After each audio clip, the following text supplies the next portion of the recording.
Okay, welcome guys to Fortress Friday. Today is Saturday for me, but Friday for most of you. So it's Fortress Friday. I forgot last week, so anyway, we'll correct that this week, and of course, sort of just get back into it. Now I'm looking at the wall, and I thought that's where I was up to, but I wasn't 100% sure. So we are going to essentially just continue on building. I'm assuming. We've secured a lot of this actually now, which is good. There's still a flying bat, I believe, as one of the hostiles. What we might just quickly do. I forgot last week to actually do Fortress Friday because it was Skulls Week, so I wasn't doing any Dwarf Fortress, but I did forget to do it. I should have still done it. Now we've got a few. This spinner is actually very unhappy. I'll have to try to figure out what's going on here. Why certain people are just so unhappy in the fortress. We've got 5 of them, and 11 that are sort of spiralling down. Certainly had a lot of problems, of course, in the. Oh, hang on, I've actually even changed my my title. I thought I had. I knew I'd screwed something up. In Twitch. Just bear with me. This will be Dwarf Fortress.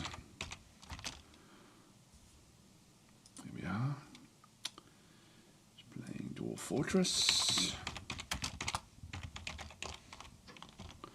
This is just on Twitch and Fortress Friday in a zombie land. 3 exclamation marks for that one, and of course it is a DasTactic. I think we're up to date with the DasTactics with this one, so I'll just click on done with that one. So that's Twitch. I'm pretty sure YouTube I'm okay with. Yep, that's okay. Yep, building walls and traps, which is what we're going to be doing today. I think that's what my assumption will be. Just leave that back there and get back into it. So so hi Jerry, how you going? So I hope all is well. Since you're doing Wednesday Distant Worlds. Friday Dwarfs, maybe Thursday and Tuesday Field of Glory Kingdoms.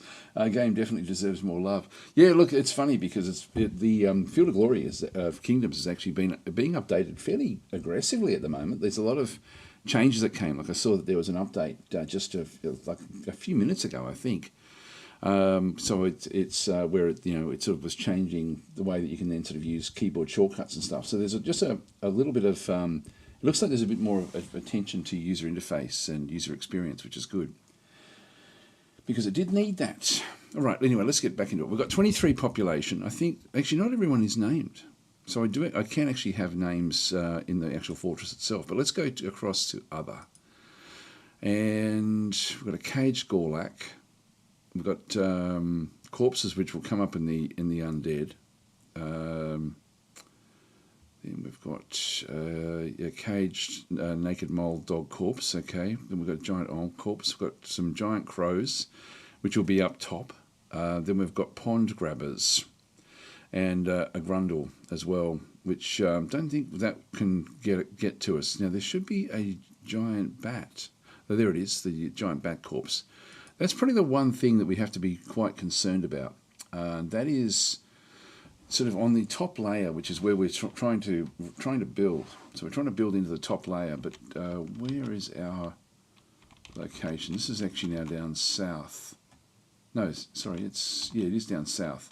That's still a fair way away from where our fortress actually is. So I think we're actually okay at this point to continue on with our build, with what we've been doing in here. So we've got the we've sort of been building up this wall. We need to, what we need to do, like I always look up at the top here to get an idea of where I am on the map, which is important, of course, with each of the different Z levels. But also, it color codes it nicely, so you can sort of see where there's like where you've essentially got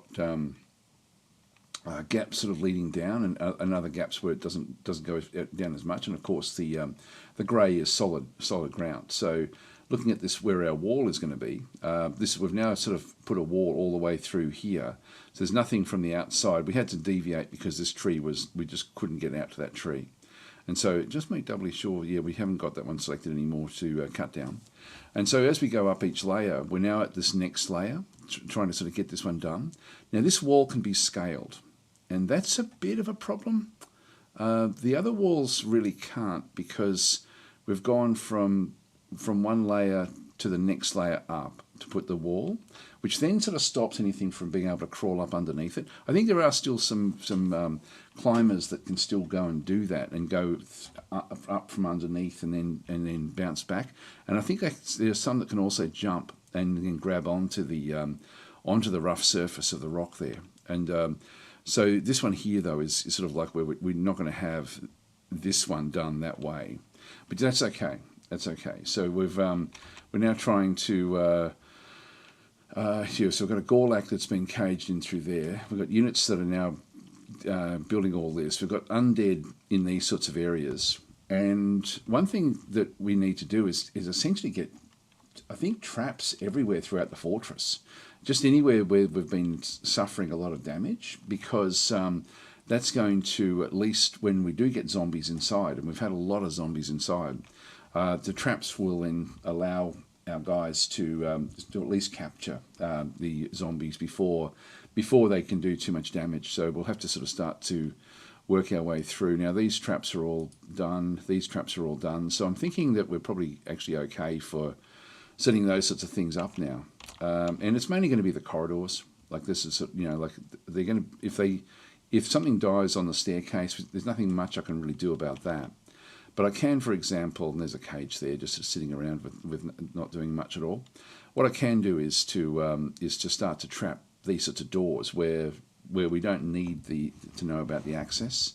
So I can sort of I can trap these areas.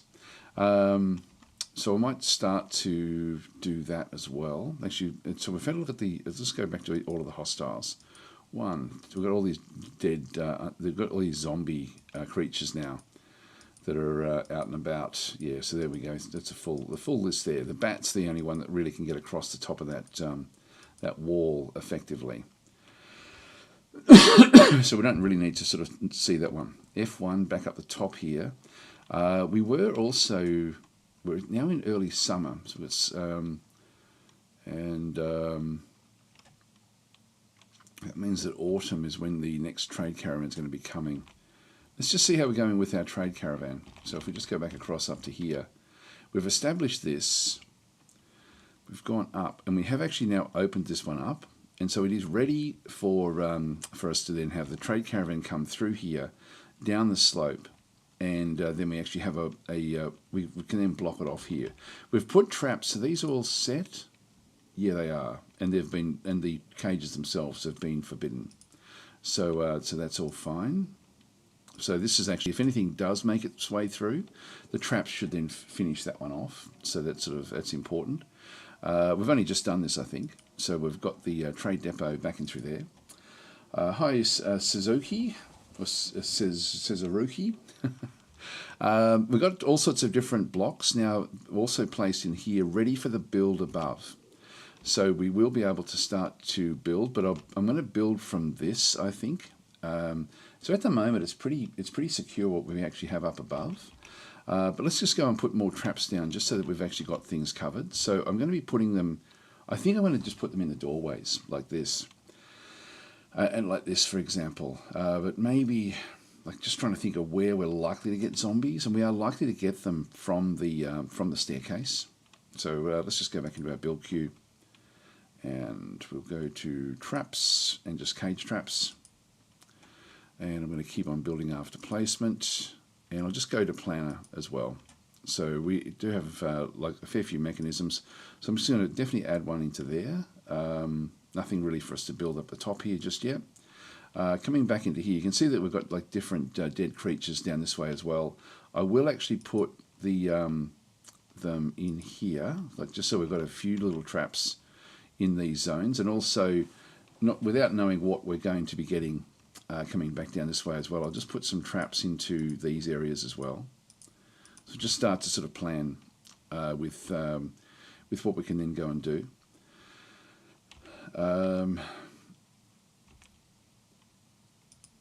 Definitely trap there, and This thing goes down into the hospital. Now the hospital is, I was going to put doors there, but I'm thinking traps would actually be almost just as good. Yeah,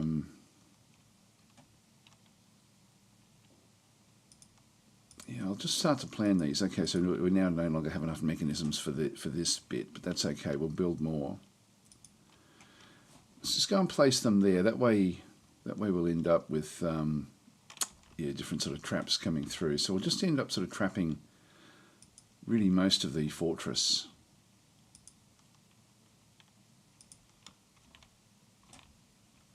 So anything that sort of comes off, there's nothing there that we were really need. You can see that there's a lot of dead creatures around that we do need to get correct. And I will actually there's been a lot just along here, so I'll just go and place a selection of traps in this sort of area as well. And did I have any in this area? No, I didn't really. Not that it's going to matter that much. You can see there's dead giant creatures everywhere. And so if we just place them in these sorts of areas, that will be enough. I think that's going to be a fair few. And as we continue on down, nothing much we can do through there as we go through the aquifer. This is the bedroom layer. I will definitely trap this area. And I need to get the bedrooms established actually. So we will need to build more of those before we really get started. Now this is my area that goes down into the dump. So we'll actually trap that one. I won't trap any of the others. Yep, that'll be okay. And back down into the workshop layer, I'll just trap that door. Don't need to trap any of that. Then we go down to the bottom of the fortress. I'm not really making use of this room just yet. Then we have this area, and throw another trap in there. We need to also have a storage area for the cages. In fact, I might make that big room the cage storage area. And then we go down into the bottom, which is fairly secure actually. This area down through here is very secure, so I don't need to trap this. This is actually all okay. We're starting to they're starting to eat a fair bit of the grass down in this region. I've just sort of set this zone up for them back in through here, and I could actually now establish the whole lot because we're pretty good where we are. I don't think I need any farms down this way. I think we're going to be able to put the farms further up the top ultimately as we make bigger farms. So I think that it's going to be okay. So I think that's pretty much it. We haven't delved any deeper. We will have to start forging as well fairly soon. That means we'll probably end up looking for lava. So we'll start to dig down again fairly soon. That will make this sort of area a little bit more dangerous, but we'll try it a different way. So we'll go with that one. Yeah, so that's pretty much as far down as we've actually gone. So let's now go back out and build bedrooms. So we'll just go to furniture, beds, and we'll just go back up to our bedroom layer. I've been trying to smooth out the bedroom layer, but we need to get more beds because this is one thing that will then make the dwarves happy. So what are we doing? We've got bedroom. Yep. So we've got the just bedroom and coffer essentially is all we're really sort of doing in that bottom corner. So let's just go and place the beds. And again, we're just in planning mode, so that will be okay. Now I didn't get this side done, so with smoothing, but I'll still just build the bedrooms just so we've got more than enough. And that will do, and then we'll get coffers as well.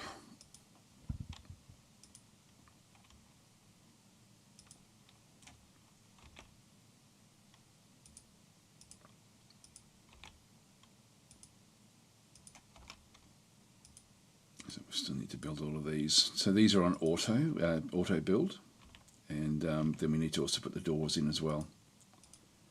One of the things with the game is that if you set it up auto zones, if it does actually have the doors, even you can even sort of put doors in and then take the doors out if you're wanting to. But we do need the doors, so we'll. Actually, I should just do the whole lot, shouldn't I? Really? Why not? Let's get the whole lot done. That way, we've certainly got all the bedrooms then for the foreseeable future. I am worried about just how unhappy the dwarves actually are.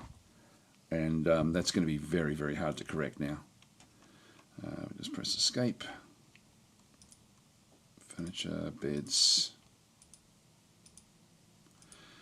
So the dwarves like to have their own room. It does allow them a place where they can sort of just go back in and spend time on their own, which they do like. The doors and hatches, we'll just go and get doors now as well. So I've only got 10 bedrooms set up at this point in time. We've got 23 population, so we definitely need to get more. And I'm just in planning mode with DF hack. God, DF hack's good. It's essential really for the game. So once I've got these doors, even though they're only planned, and again the planning mode is done through DF hack. So even though they're only planned, I can then go to the zones and now just designate all of these to be bedrooms. So if we go into the zones, which is this green one through here, place zones to establish meetings, areas, pastures and more, the more that we actually have is bedrooms. So we've got like bedrooms and dormitories are the two different types, and barracks. So the dormitory should include multiple beds and should not belong to a particular citizen. The bedrooms, your citizens will sleep in bedrooms. It should include a bed. Try to enclose it with walls and or doors. Do not overlap with other rooms. And so in this case, you can see there the different bedrooms have been established in through here. If I go to bedroom, in through this other side, I then actually have I can either just paint a bedroom area, or I can go to multi, and select a rectangle which contains beds in order to form bedrooms. Rooms with multiple beds will be made into dormitories. So even though these are only planned, what I can do here is just go and drag over the corner here to establish all of these beds in this other side. So I just go and do that. It automatically now makes it into a bedroom. I'll just go and click on done. So I'll just go and click on done. So they're now all bedrooms, and then I'll just do the same over through here as well. So bedroom, multi is selected.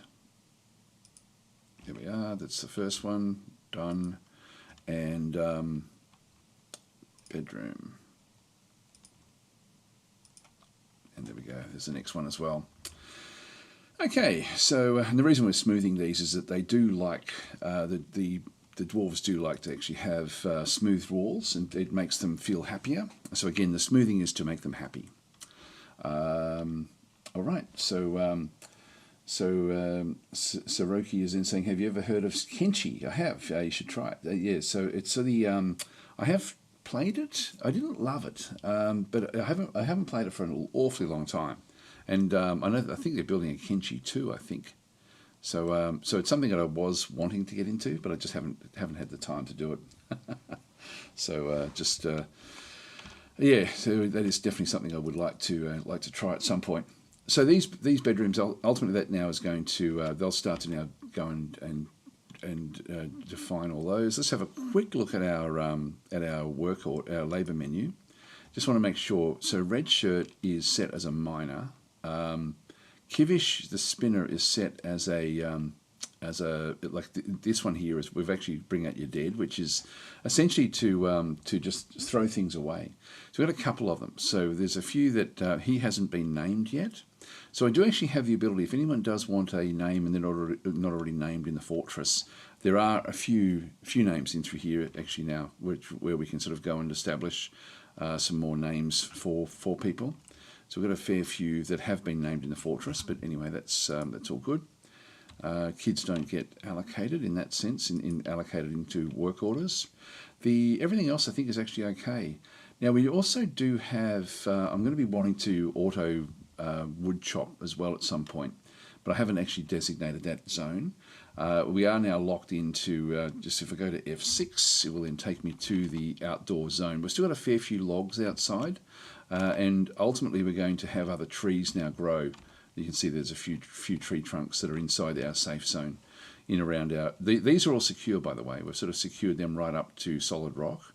So as long as there's solid rock in through there, and I just double check that I'm sure that we've done this one. There's a wall there, wall there, wall there, wall there, no way through, and then solid rock. So that's a fair way up. The next bit down is, and again looking at the top here, you can sort of see there's a wall this side, and then now that's still been blocked off that way. That's on the inside. That's okay. Solid rock, and then that's okay. So we've sort of now got that established. So it's only if it's just we can't have these sorts of openings for flying creatures. And there was a way down in here as well that I'm pretty sure that we had to block off. We've done that bottom corner. Yeah, no, that's okay. This is nice and easy to try to secure the areas for this. It's now just the top area. And so with the one that we probably really want to be now focusing on is going to be Redshirt, the miner. So there's no job. Now, why would that be the case? It may be because we just literally established this one last time. But if we go to just open up my squads and just make sure, yeah, the civilian alert is not active. So that's okay. We've got the, as we sort of come back down, these are, they can still walk through here. Nothing's been blocked off. I think we'll just go to Redshirt and just and have a look, because Redshirt is the only miner that is absolutely that's all that Redshirt does is mine for us, and we will need to do a few different things in through here. So Redshirt is just hovering around at this location. Let's just follow. Here we go. So now going up and digging all this stuff. I'll just let these be established. Okay, that's actually happening, so we'll leave that where that is, and we'll now start to sort of build the walls the way that we do need them built. So this is a bit of a trap. We have to be careful here that we like don't leave a diagonal. That is quite important. Hi Weeb Trap, how you going? And I can't build that from the diagonal. So I'm going to ultimately need to block this off when I do get established. So we're going to have to ultimately build a wall through there, which is going to that should be okay as long as I leave that one open. It's the order that I do this that will be important. So I'll just start to now establish this one here. I can just place a single block there. So I'll just start to just place these as well. So just constructions, walls, and now I'm going to hide the planner because I do want to designate these as particular blocks. So these are just going to be got some mudstone blocks now. Actually, that's interesting. Conglomerate blocks, chert blocks. I've got a lot of the chert blocks, but I'll just go with mudstone blocks, I guess. Okay, then we've got these. Will ultimately be placed in along here. Make these out of chert blocks. Now, the one thing that we have to do with this one is to stop them from is to suspend that construction there. And that's then going to give them access points to be able to build all of these from the other wall. And then once we come across here, we'll do the same deal in through here as well. Oh, a human caravan from Nessimgil has just arrived. Now, this is something we haven't had before. So the humans haven't actually come to trade with us. This is going to be interesting. Now, we've got 14 hostiles now. So it's gone up from 9 to 14. So there's actually more things to concern ourselves with now. So we're just going to go and click on OK and then pause straight away because there's a few. Let's just go and see what the 14 actually are. Okay, we've got chinchilla corpses up top. So there's a whole lot of them. In fact, there's 1, 2, 3, 4. There's probably going to be 5. They're all the ones down below that we saw them before. Yeah, there's the other one. So there's just chinchilla corpses. That's not going to bother the trade caravan. Royal Treasurer from Nessimgil has arrived. Let's just have a bit of a look at because this hasn't happened to us before, where the humans have actually come from Nessimgil. So Nessimgil is going to be a location. If we just center on our fort, we're over here in this dead zone. This is Twinkling Hammer is the name of our particular fort. The civilization is the Truthful Tomb. Now that's interesting. We've got Elven Forest Retreat. So elves we're friendly with. This is now green. There is this is Dark Human Pits of Bell Spider. So this is actually, that's green as well. That's interesting. Why would that be green? We've got the human tower there, which is red, which we'd expect. The blue is our civilization. This is the human hamlet, which we are friendly with. Dark. Actually, it's a dark pit taken over by the humans that are visiting. So the green in through here, one of these will be a village or town called that particular name. So I'm not sure where that actually is, but it's going to be in there somewhere. That's the only ones that are really like sort of friendly with us at this point in time. So you've got more dark human pits. So these are goblin areas that have been taken over by the current humans. So they're like the grey are independent, they're neutral. We're not really doing anything with them. So we do actually have a group of elves that are also friendly. There's goblins have taken over a forest retreat, an elvish forest area and they've got 1,000 goblins sitting back in through there. So we're not at war with the goblins at this point in time. So we're not going to see them coming and arriving. So this is the other dwarven civilization back up this other side. These are dwarven hillocks, yeah. So there's another civilization up in through here which is friendly, but I don't know where that particular town happens to be. I'm just not really sure of it. If we go to news and rumours, we will see movement. We're not seeing any movement coming towards us at all. So these are just like attacks and things that are sort of going on around the place. All right, that's all. Just click on done. I'm not exactly sure where that is.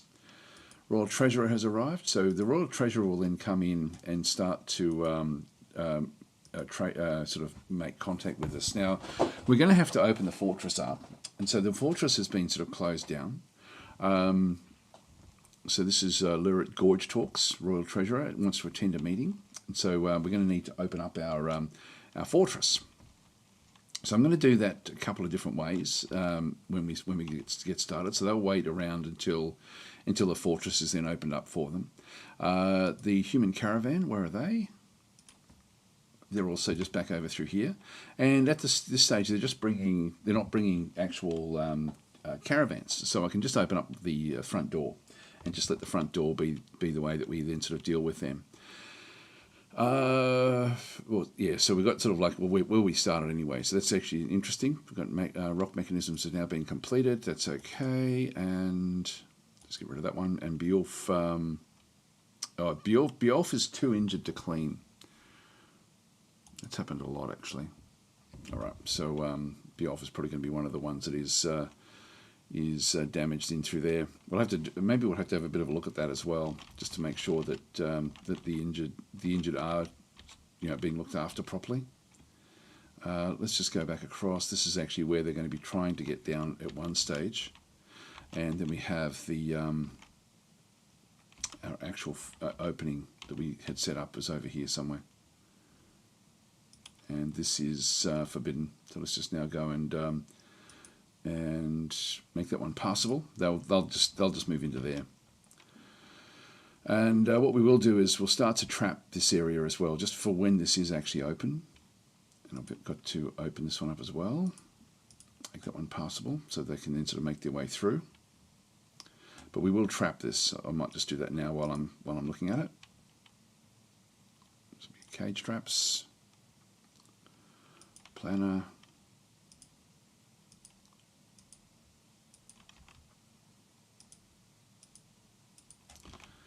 All right, that way, if anything does come down here, we should now be able to stop things on the ground. It's going to be flying creatures that are going to be the biggest problem for us. They are quite an issue. All right, well, let's leave that where that is. Then there's not going to be any issues outside, so we'll just leave those to do their own thing. Now, the injuries. Let's go back and have another look at everybody. So this is Sev, who is unconscious, sleeping. see, Sev doesn't have a bedroom, and if we have a look at health, health problems. We've got nobody left in the bed. This is a hospital zone that we set up as an emergency hospital zone, and we've had to build this one up a long way. Where's Dwarf?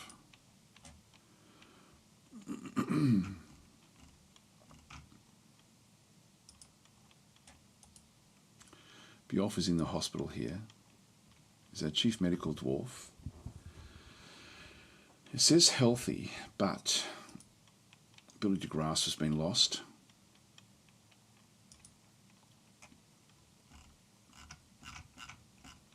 So there are all the different wounds that they've got.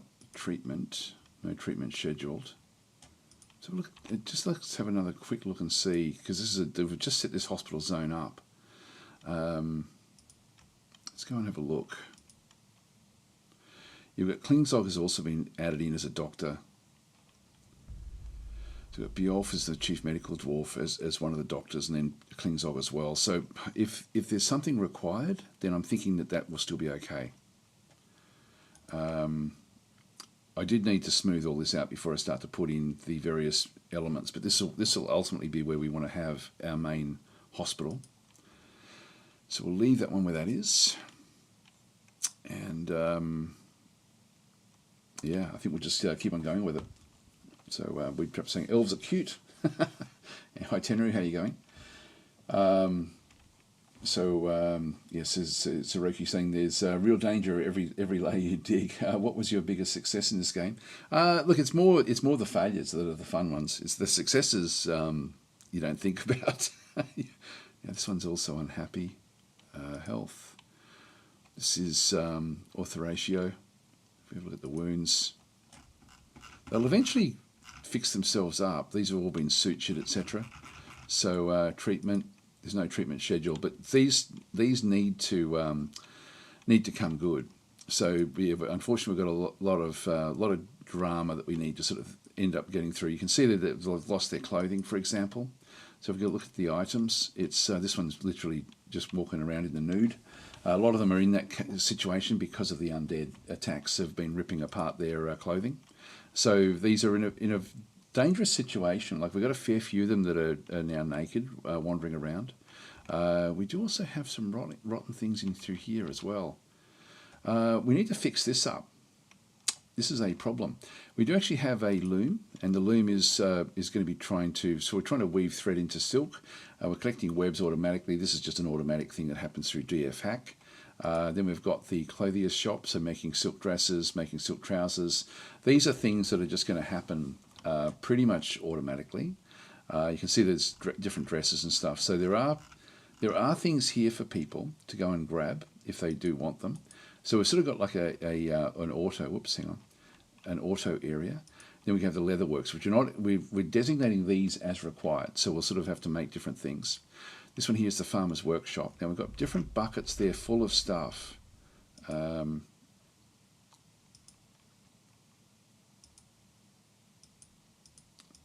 that's okay. We can have a look and see what's actually in here. It's got cow's milk in there, for example. So we're going to need to. One thing I don't really have well established is how we set things up for food. At the moment, food, they've got to go off all over the place. Now we also have this butcher's shop. Now this is actually another source of reanimation, like where things come back to life. So I'm going to have to trap these areas. And this is my tanner's shop. Both areas can be very, very dangerous. And so what I will do in here is just quickly go back into my build menu, traps, cage traps, and we've still got the planner mode. So we'll just go across and establish a line of traps in through there to sort of stop them from anything that's in there from being able to, like they should be caught. The butcher's shop, I may need even more than that, but let's just go that way for now. Actually, the other thing, while we're here as well, I think that we will actually now just go through and start to figure out the way that we want these to operate. So when we have a look at this, so we'll just do a bit of, before we unpause, we'll just go and do a little bit of the of what has to happen. This is actually the main dining hall, and so at the moment they have to then go and get food from somewhere and bring it up to the dining hall. Now, if they bring it from here, that's not terrible for them to actually have to bring food up 2 layers. It would be nice to have like a small food stockpile close by, and I could build it off the main corridor if I needed to. These are ultimately going to be for prayer, if we have to have like a particular entity set up for prayer. See, there's another one without any clothes. It's Kuja Grim. Health. Yep, can't. Again, there's been so much damage done to the dwarves in here. Like, they're really struggling. And there's another one with no clothes as well. Health. This is Began. Ability to stand. It can't really walk around. With the items, does it have a health, treatment, wounds? Yeah, just that they've been really damaged a lot. So they're just praying, praying for their lives. And you can see there all the different dead dwarves that have been locked away. That's Beowulf's mangled skeleton. That's a different Beowulf. We'll just go and lock that one down. So we'll set that one up to. I just have to sort of keep them in their cages essentially when they're sort of been allocated. This is von Schweinhut's left mangled hand. I'll lock that one away as well. So this is just, and this is of course going to be smelling pretty bad. This is Kivish the Spinner, who is trying to throw things away. Place items in a tomb. So, yep, so just going through. If I end up without locking them, it'll end up sort of bouncing back and forwards because of, I don't know if that's because of the reanimating biome or not, but anyway, it's a little bit of an issue. Food. Let's get this one under control now because, yeah, we will need to. I could make that a food stockpile. It's not big enough. The food storage needs to be very large. And I don't really want it on that layer. I think it's got to be in this layer. What I might do is I might actually put the food storage off this room here, because ultimately this is going to be full of levers. And so if they have to go through the lever room and we need levers locked down, then they'll be able to do that. So let's go and dig out another room in here for food storage. I don't think I need to make it any wider for the main area, but I'll do it anyway. So I'll make a food storage area in through here.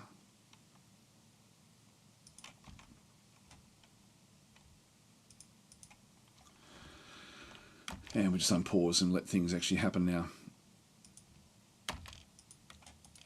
So they're now just going to wander off. Just got to make sure there's nothing in here where they need to get down through an opening. So these are they're different soldiers coming with them.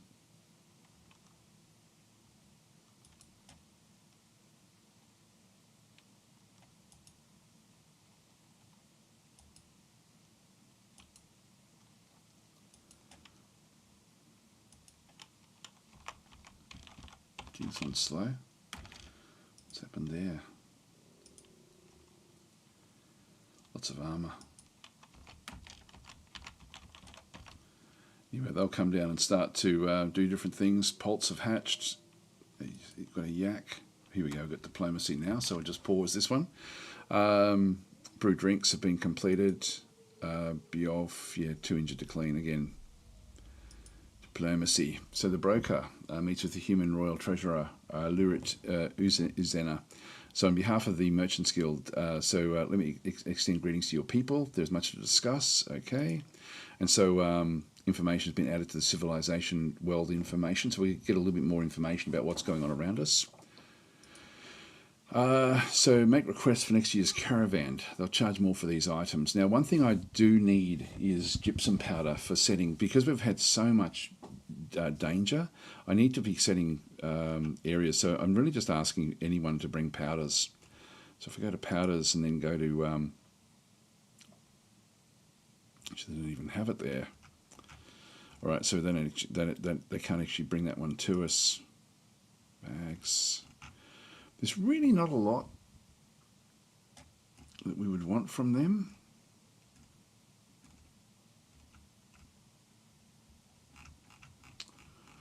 I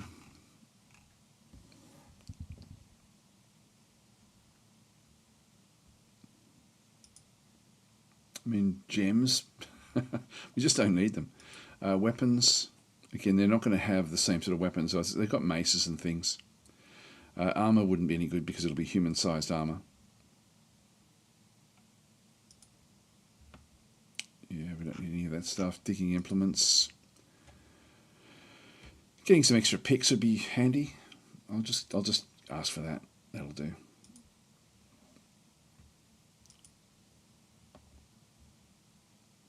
And we haven't really established ourselves properly yet for the for anything. So we'll if we just go back across now to the to the others.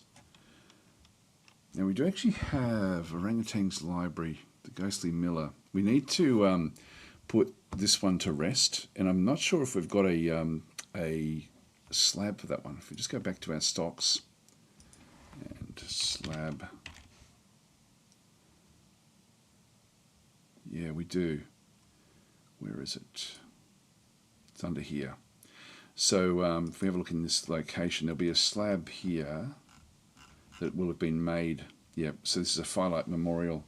No one's using this one just yet, so we'll need to go now and open and put that one down just so we can get rid of the ghost. So let's just quickly go and do that before we do anything else. So we're placing that one in the near the top of the fortress, so it'll be up in here somewhere. Where is it? Into here. So as the dwarves are, sort of killed, we're just and if they come back as ghosts, we're just trying to sort of get rid of the ghosts by placing them in this other location. So I'll just go back into furniture, slabs.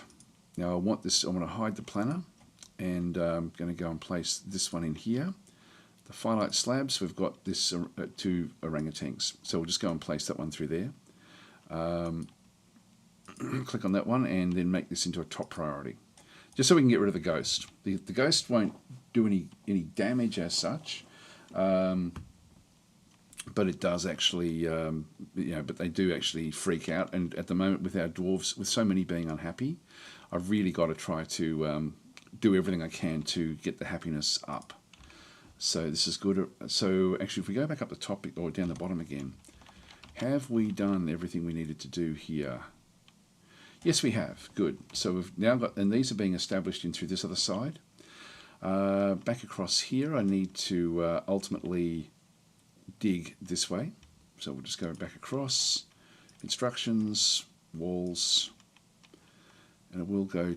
We've got the plan already. Sorry, I've got this one established. I need to go down to there. These are going to be just normal blocks, chert blocks. I'm going to do all of them. And we're going to continue on here as well. So this will ultimately be blocked off.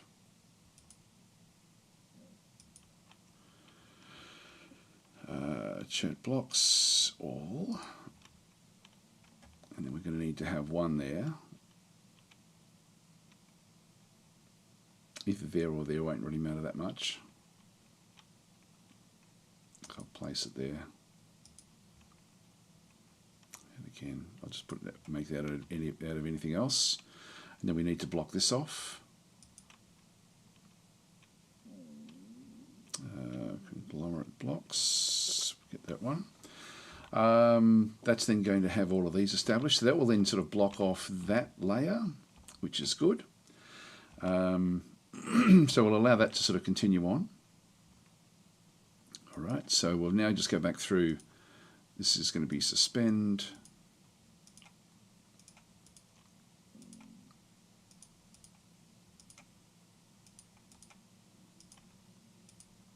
I can only do one at a time, make that a top priority. So we'll sort of dig that one, suspend this one. And yeah, that will all be fine. I might make that one a top priority as well, just so that they start to sort of work on that one. Now, when we come up to the next layer, we can now start to define how this is then going to operate. So we'll also just go back in and do the mining. We've still got a few more layers to go, unfortunately, before we sort of hit the top of that particular area. But that's now the next layer up. So we'll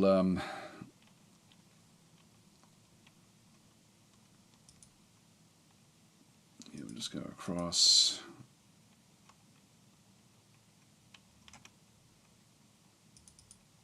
And I have to go. I don't know if I can actually do it that way. If there's an opening there, I don't know if I can build that way. I'm not 100% sure. Move up to there. Whoops. So we're going to have that one. They're then going to be walking on there. They'll then sort of go back through this other side. Let's have a quick look underneath here. Just go and dig the same.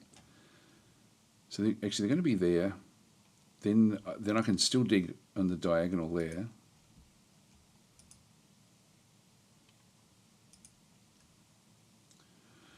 And then they're going to be back over this other side.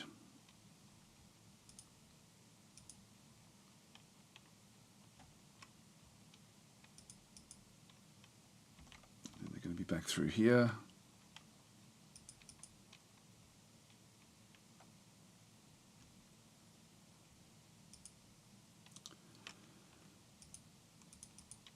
And then we're back out this way. I might establish all of these actually while we're here. Actually, no, I won't. I'll just do it as we complete each layer. That way we'll sort of eventually get to build the wall at the top. Okay, let's leave that where that is. Hi, Began, how you going? So Sutras is saying, making a functioning railroad. Yeah, that's fun. That is fun. So Zoroki's saying, I'm too dumb to make one. It's sort of fun trying, just attempting. Actually, this is where we're going to be placing the caged animals. I forgot to do this. So let's go and do that one now. So we're going to establish the stockpile. Now, what I'm going to do is I'm going to try to sort of segment into animals and humanoids. I think will be the way that we sort of then do this one here. So we'll go and place one area there. We'll go and accept this. So this will be a animal stockpile. All right, so we'll go that way, and we'll go to the next one as well.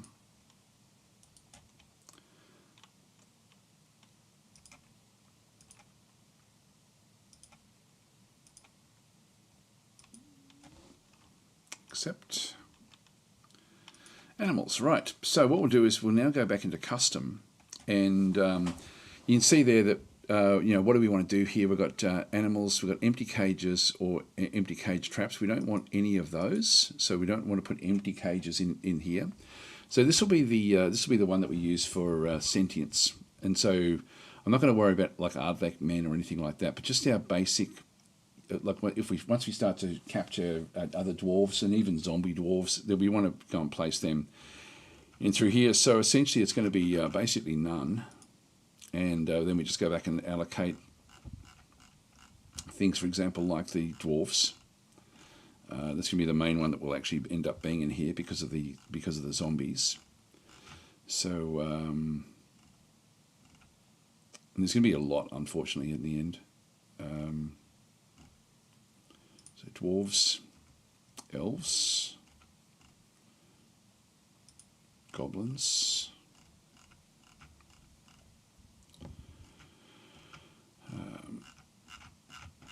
There's a lot. A lot of different units in the game.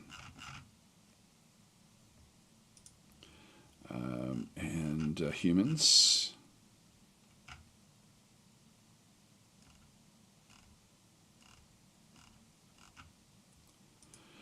And what else was there? There's kobolds, I guess.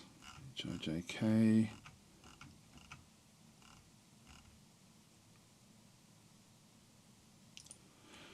And I'm just trying to think if there's anything else that we need to think about with them, with the sentient creatures. We've got the humans, the elves, I think we're done. I think that's it. think there's anything else really that we need to be thinking about down through there. So that's okay. That'll be that particular stockpile, and we just do the opposite here. So if we just go back down into this one here. So this is number 9, this is number 8, and we just go into custom. So no empty cages, no empty cage traps in this one. I could end up with a spot for cages, but I won't have this as that. This will be once this starts to get filled up. It's just going to be filled up with creatures, and then we'll figure out what to do with them at that time. So this is going to be basically all except for those ones. So if we just go down to, in fact, I can just do dwarves, elves.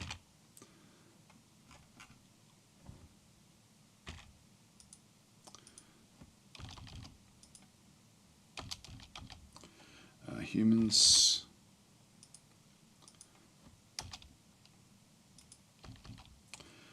kobolds,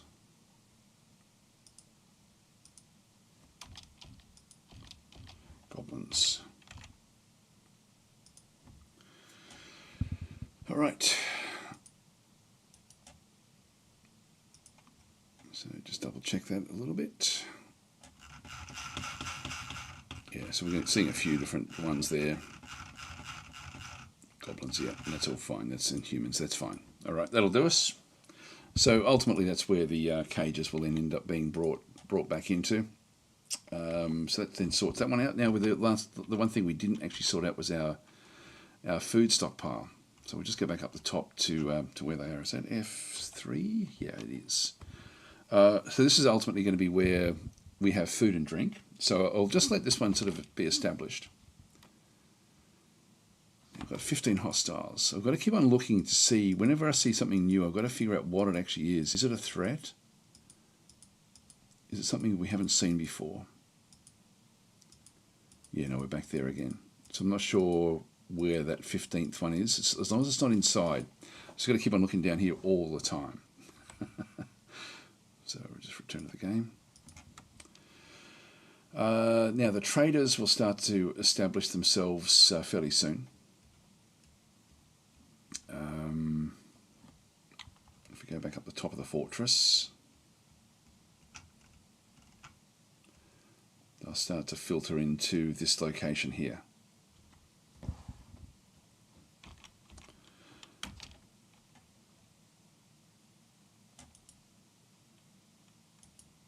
Getting a lot of animals.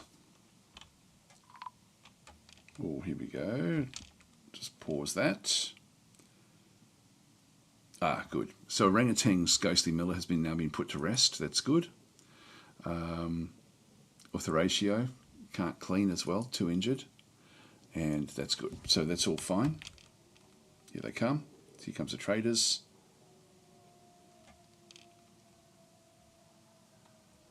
Now we've got giant cave corpses. They've got a Drathler is fighting as well. Let's have a quick look and see where this actually is.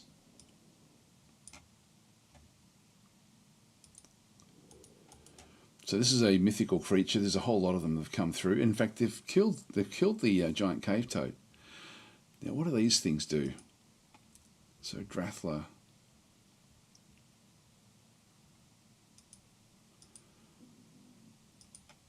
A large long-bodied grazer with a thick mane that feeds on the tops of tower-capped mushrooms deep under the earth. Very strong. Her mouth is bruised. She is very muscular. Her hair is yellow. What are their skills? Yeah, I don't know anything at all about these. Drathler. It says the tops of mushrooms, so I'm assuming that they're still on the ground. I don't want them coming across.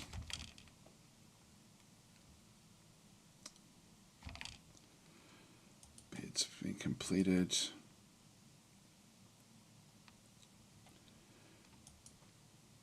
Merchants now unloading their goods. Let's actually let's maybe now start to do the trading in through here. There's not going to be much that we want from them. So we need to move goods to and fro the depot.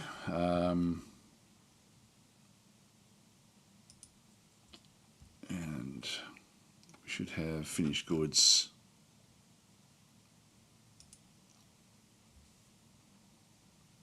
These are all a bit crappy. So I've got a few figurines. If we go to bins, finished goods bin. That's all there is. Yeah, none of those we want to send off.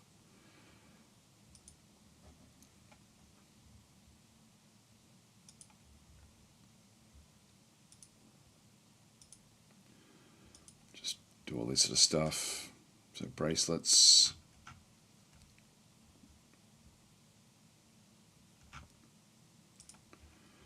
Crowns.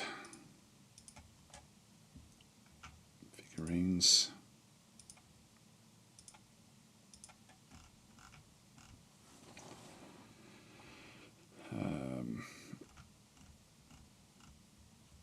Goblets. Got a fair few of those. I think I'll leave the goblets alone. Anything with X's on them, they can definitely be given away or sold. That's the way we can get rid of them. These are old clothes.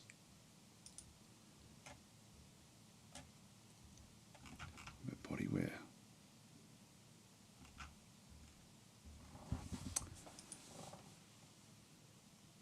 Not worth anything. All right, so we'll continue on down. Scepters. I should set up a little area just to have these sort of just off the side for these.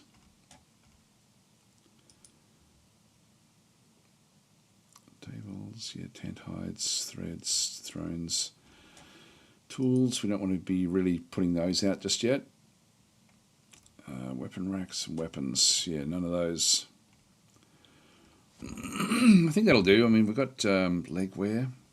Again, any old clothing. These are worth a fair bit. These trousers.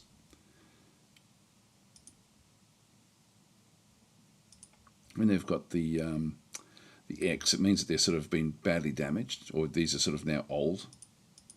So we'll just get rid of the old clothes. You've done those. Should be body wear.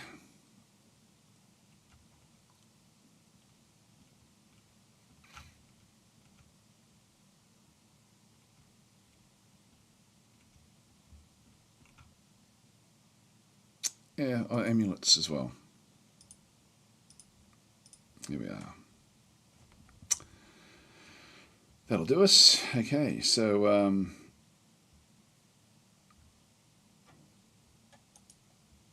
all right, so that will happen. So the trader is now ready to trade. So if we just go back up to, is it F2, F1, F3? I don't think I've set one up for the new area. Yeah, I've got up to F8 at this point in time. So I'll make F8 the trade area of the fortress, which is sort of close-ish to here.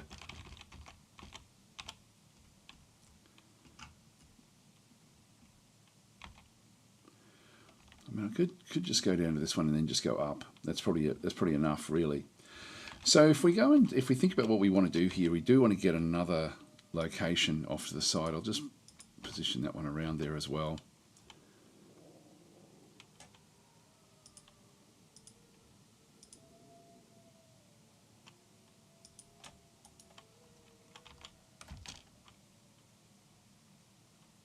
Just wait for people to start to filter different things in. Here they come.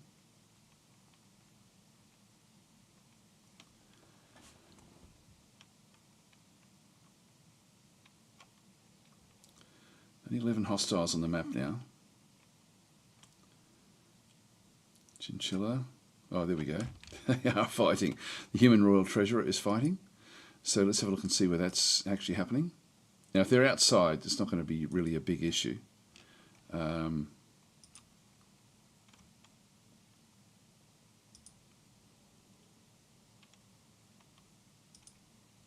outside already. So there's just a bit of fighting going on with these guys. So they're out and about. This one is injured now. Actually, did take some damage from the chinchillas. Overexerted, treatment, description. Yeah, so even just outside here, there's been issues with the chinchillas attacking these as they leave. So these guys out through here, these axemen, I don't think that they were. I don't think they were really operating with this one. This one's now on the ground. So that's all happened very, very quickly.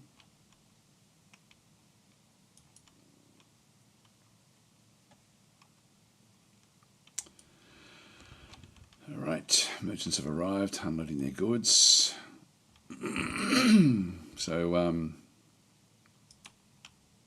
trader ready to trade. Yeah, so Falcons is trying to make her way to the to this one. Just let them keep on bringing stuff in, and then we'll start trading. We want to trade with them. Here we go. The Draltha are still fighting back in the bottom there.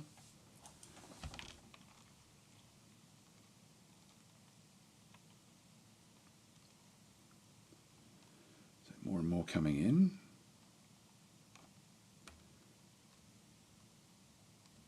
That looks about it, I think.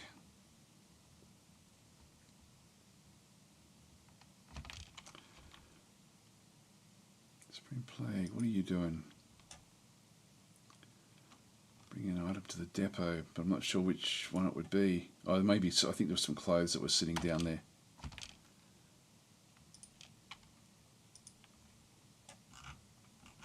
Yeah, I'm not sure what that is. Okay, let's go and request required. So is that Falcons there, I think? Yep, that'll be Falcons. So we can now start to trade. So I'm still awaiting 11 items, but that'll be okay. There's not much here that we need to get from these guys.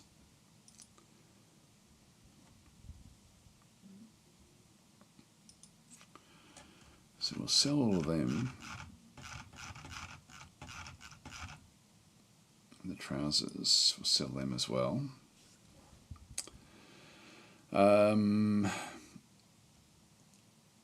I'll just put them all up and then we'll sort of figure out what to do afterwards. So we've got the full value of everything, of all of the stuff that we've actually then gone and made.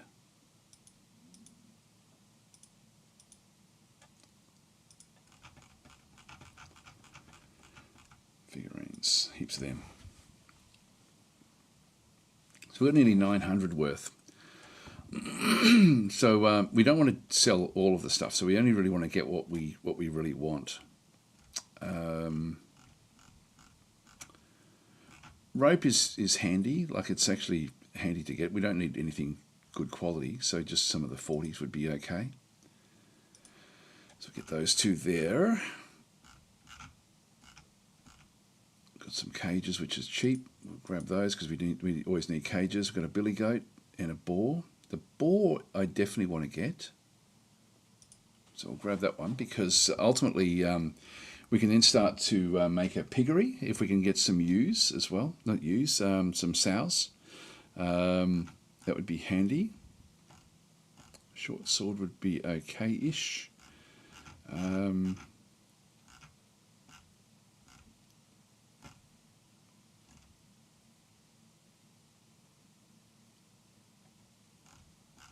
It's flour. We don't need that one. Cloth, 400. I will actually get that, actually. So at the moment, the trader profit is very, very high. So so we'll go and grab this cloth bin. And it's no longer the profit is no longer enough for it. So let's leave that one off for a second. This one's also 400. I'll just get a few pieces of cloth. No, it's too expensive. The leather bin, I'll grab that. Because leather's hard for us because of the because it's an undead biome.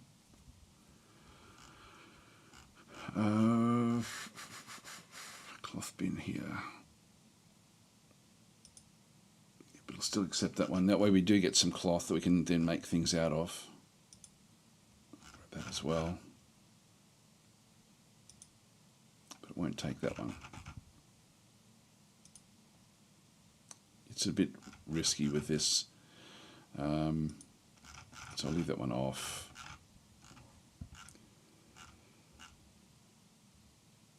The iron anvil. Let's ditch a few different things. Let's not worry about the leather bin, and it'll accept that. Let's go and sell all this stuff. So we'll just go and give all this away. So we'll trade. Should we want to trade the selected goods? Yes. And there we go. So we've now sort of done our trading. That'll do. So that was actually a good trade. No trader needed anymore. And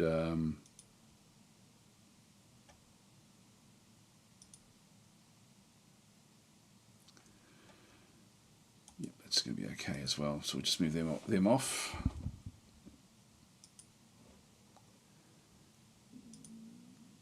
Oh, hang on. We don't want that. That's ours. So no, just leave that one where that is.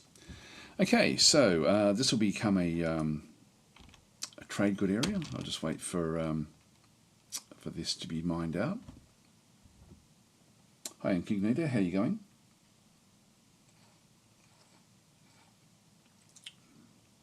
Oh, some migrants. Okay, so we'll just go and click on OK and pause. And now we do actually still have the chinchillas are still outside fighting.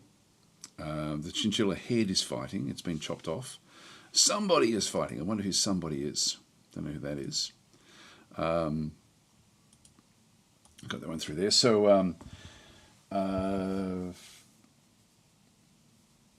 yeah. So Sertas is saying, well, I also frustrated several games to make it work when trying to clean up after a large goblin attack. So I needed to destroy it a lot. And what was that one there? Yeah, the railroads are fun. Sort of saying, Daz, you've already set up automatically rebuild whatever furniture you use. Yes, I have. Yeah, I've got like a very, very, very long list of auto builds. It goes on and on and on. There's heaps. Yeah, that one there is set up. That shouldn't be required, actually.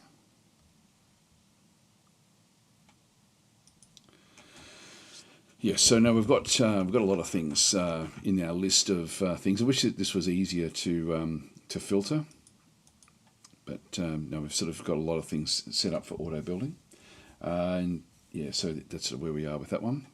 So we've got 14 hostiles, migrants.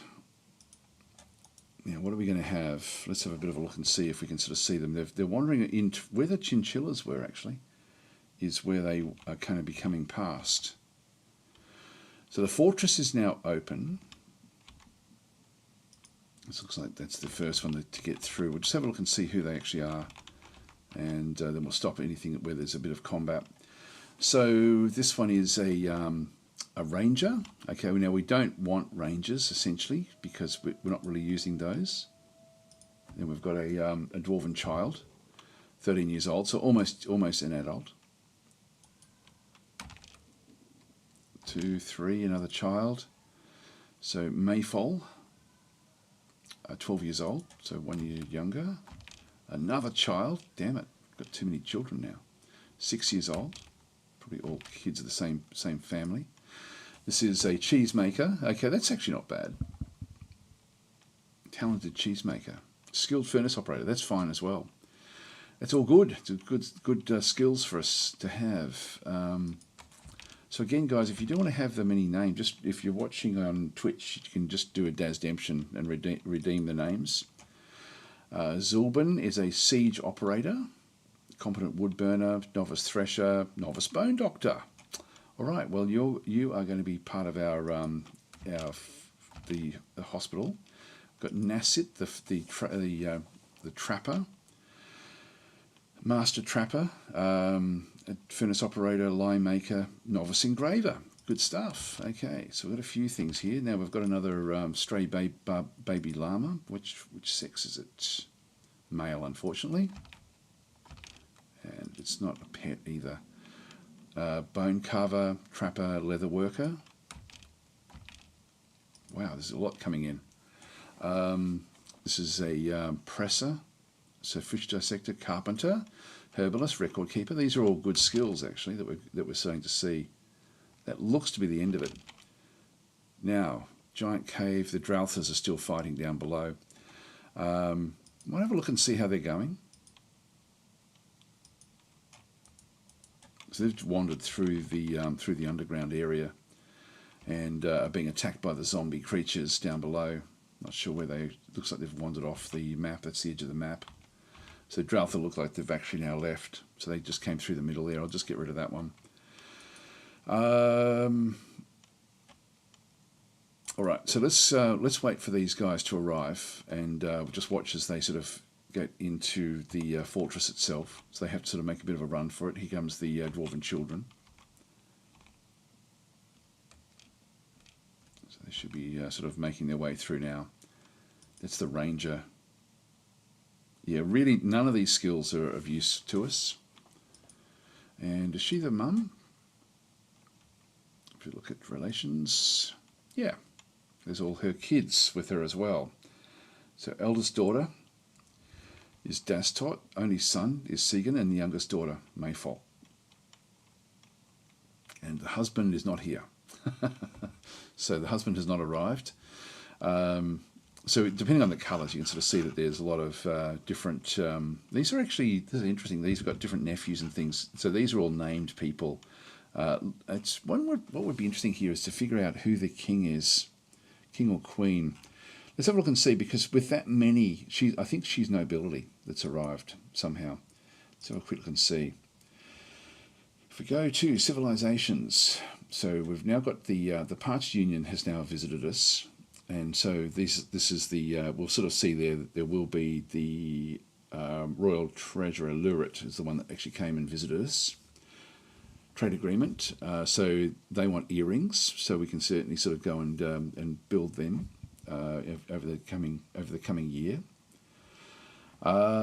This is our site government back in through here with Bunkerstrap, our expedition leader, and then we have the Truthful Tomb. So the Queen is Cyril Castellolo in through here, and so we'll start to sort of see there's a whole range of these different people now. She obviously knows a lot of these people by the sounds of things.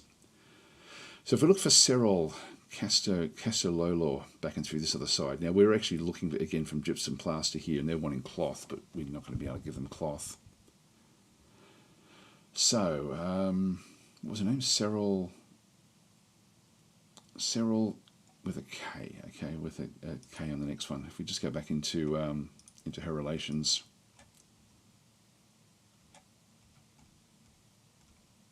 I mean, there could be all sorts of different things in through there. No, I'm not seeing it.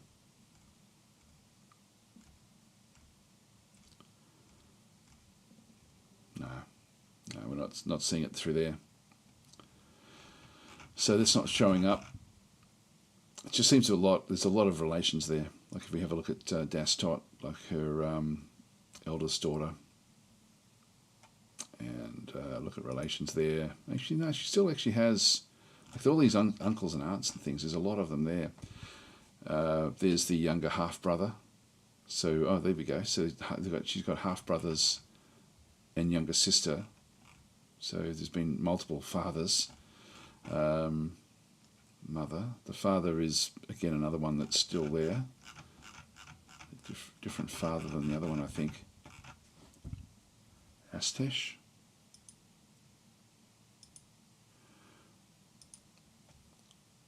Yeah, so she's got a different husband now. Okay, so there's a different husband in through there. Anyway, that's fine. Some migrants have arrived. We'll just now get rid of that one and we'll watch them filter through.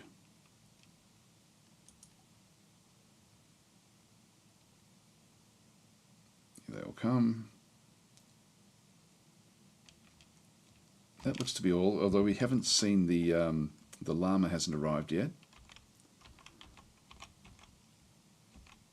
It's just taking its time moving across. There it is.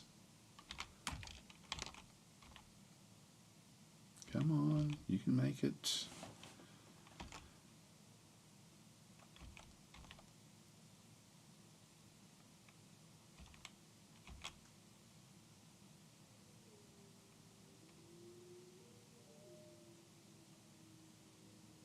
There's all sorts of nasty creatures out here. You better move along. Alright, so it's now underground as well. I'm going to now lock down the fortress again.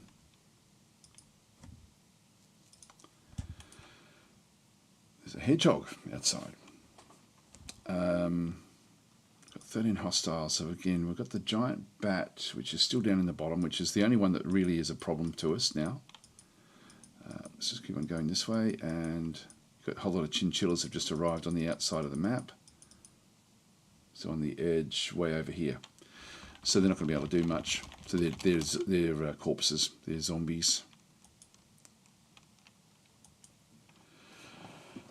And alright, we've still got stuff to do inside the fortress. So anyway, that's sort of now come back through. I'll then move through. We'll just go down to the bottom of the fortress. Is it F7? Yeah, F7 takes me down to this layer, which is where we have this zone. So I'm going to go to this zone here, and we're just going to go and add in, select an animal to add in. We want to add in the stray boar. I think I'll do that one for now. I would love to get a hen. Sorry, no. Geez, what am I? I've done a ewe. I've got a. No, I've asked for a hen. I need a sow. I need a sow. So I'm going to put the boar in there just so we know that it's actually there. And then the baby llama. So they're going to go into that one. So that way they'll be able to eat. And what I will do is I'll now make this bigger, so they might as well have the whole zone to themselves. I was originally going to be making farms in here. So we will repaint this zone.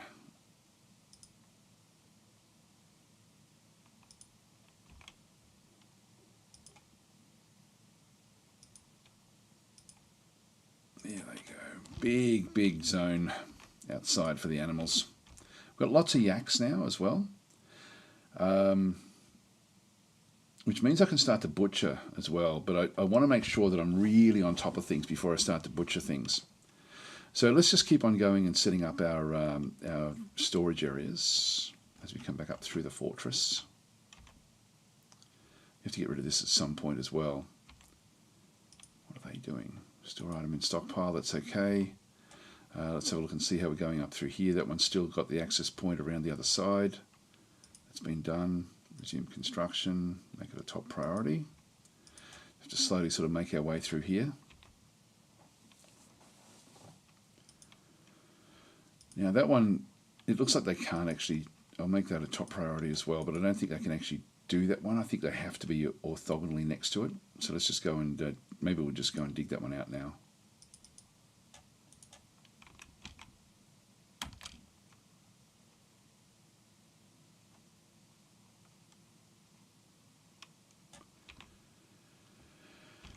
And in the meantime, here we go. So we've got the Gorlak now being placed in back in through here. One thing I need to be doing is, as I find locations, for example, like this one here should have been rebuilt. Just need to lock them down, just so we don't actually go and take them without us needing to get them. Pretty sure that's where that one was. The rest of these should be set up correctly. There they go. They're taking them up for milking. So there's a lot of activity going on at this stage. Let's go and make a different. Now, what else have we got? We've got the Toulon. Okay, they've been shearing. So this is actually. So even Red Shirt is fighting. Let's just go and see. Yeah, Toulon Keshmeg's wool is. This is mangled wool. So this is. Lower body wool. This is just mangled wool in here. So even though it's showing an actual sheep, Toulon Keshmeg is a pet in the fortress, and has been taken down into the farmer's workshop to be shorn. And so the farmer's workshop will then do the shearing down through this other side. It's then wandered off, and so this is the this is mangled lower body everything there, and that's mangled as well. And so Teshmeng itself, what's that blood there? That's Feinhunts, Cryptyorn's Dwarven blood. This is from earlier fights, so there's nothing much for us to worry about in through there. Got the Pulse coming through as well. What I might do is I might just fix all this stuff up. Well, look, there's so much now going on. There goes the stray boar down to the bottom of the fortress. Still got the dead rabbit that did some whole lot of different damage. These are still all being built. There's still a lot to go on here. They're all just working away. That's okay. We'll sort of sort this out properly. This used to be our trade area. Just got stuff all over the place at the moment. It's a real mess. Yeah, I'll just go back up the top and start to. We'll start with the with that stockpile actually. Just go back up to F3. Okay, this has now been dug out. I might just clean this up and just move this stuff across. If I go in for dumping, actually no, I've got to be careful. Yeah, actually I know I will do this. I will just go and designate dump materials. So this is designated an item for dumping. We can then just do the auto dump. So I'm just going to go and put all this away somewhere else. There may be other areas where I need to clean things up, but I'll just leave it. Where should I pop it? Let's make that down a bit deeper into the fortress. Just go and place it in around here somewhere. Now, if I go to DF hack, hang on. Then I've got the auto dump. Dump to tile under the mouse cursor. I think I can just double click on a tile to teleport 39. Yeah, so I'm just going to double click there. That's just got them all there, and that then does the it just essentially just let's put all of the giant blue jay mangled corpses in there as well. These were designated for. I'll throw these away. I'll just get rid of them myself. They're not active anymore.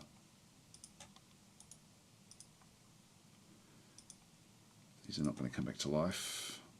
We've sort of mangled them enough.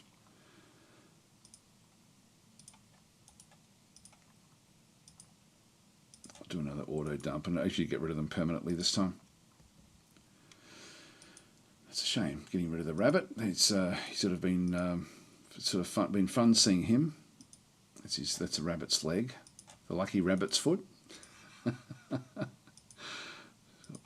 Sorts of stuff that we're trying to get rid of.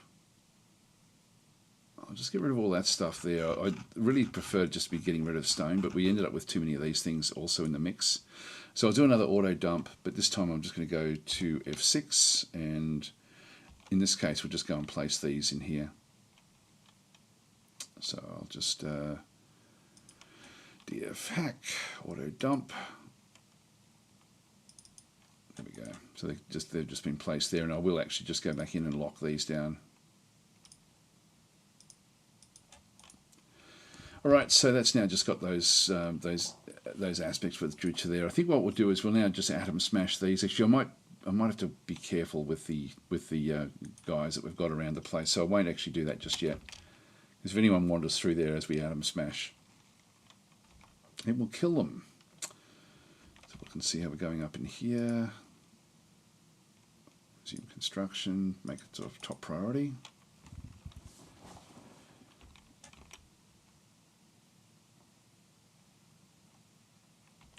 Now, other things. God, I keep on getting sidetracked. It's raining a torrent goo outside. That's okay. It started raining, normal rain as well. That's unusual for us. So they're now making trousers and things, which is good. Yeah, the wool. We did all of that. So they've all been just fighting the wool.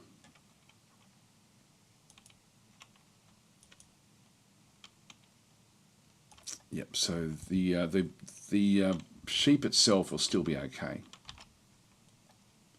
And the wool won't be able to do too much. Now that's now been established, so we'll just quickly now go back in. Constructions, walls.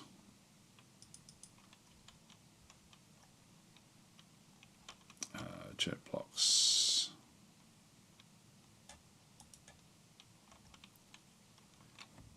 Make that a top priority. Right, keep on getting sidetracked. Need to get this established now. So this stray yak cow is moving back down. It's been after being milked.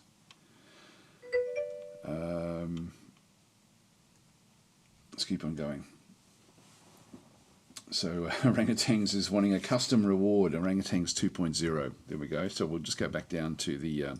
It's whoever's first in the list as we have a look through. So we've got the ranger. This is the what we think is the noble. Now, okay, so you can have her. So she's got the 3 kids, 1 husband and an ex-husband.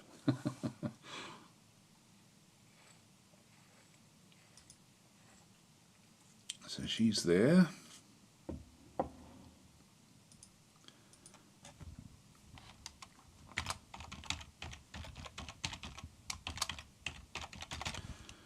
So the ghost of orangutans we just put to rest before. So this is orangutans version 2. We've got a few of them. I think Dwarf is up to version 3.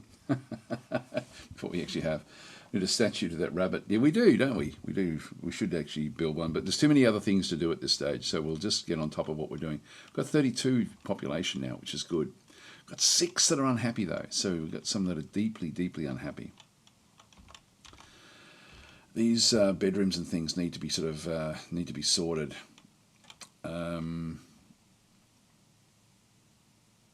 Yeah, let's go first of all to the hospital zone and get that one sorted. So that is here.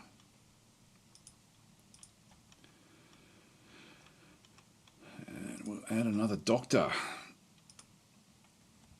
Novice Bone Doctor, Zilban. This is one of our new guys. So he'll come into that one. So he'll go into that mix of doctors that are operating from that hospital zone. I can only have like 1 doctor in a particular area. This is ultimately where we do want to have the actual hospital set up, but we do actually have the hospital at the top of the fortress as well. Just go to F2.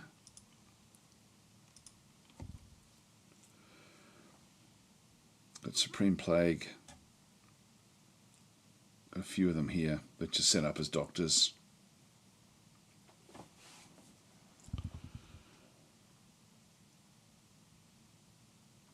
Which I don't think they're skilled in this. So anyway, we'll leave them where they are. But this has been a useful little area for us. Empty cages. We need to have a place for empty cages. Now, I probably wouldn't mind this to ultimately be the empty cage area. So we probably will end up leaving that one where that is. We still need more mechanisms. What else do we have? Through here, let's just keep on going back down through this. These are all zones. Let's just get rid of the zones for now. That's all okay.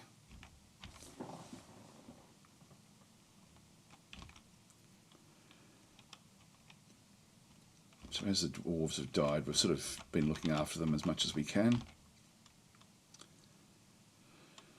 Okay, so this has now been dug out, but some of these we can't do much with.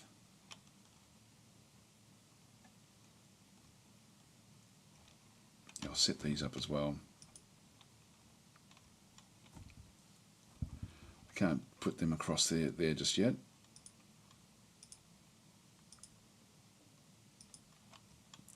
These will be chert blocks.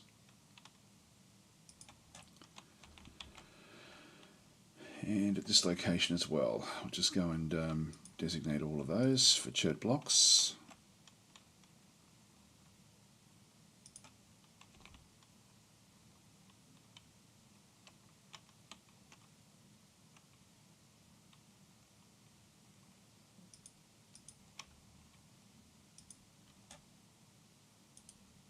And I do need to dig this one out as well, just so that we can get that one established. That one there we need to suspend. That one there, I can actually still come back through there, so that's actually not too bad. So I can still just keep all of that where that is. Need this this wall here to be built before we can then go to the next one. Let's have another look while they're there and resume construction there. Make that a top priority.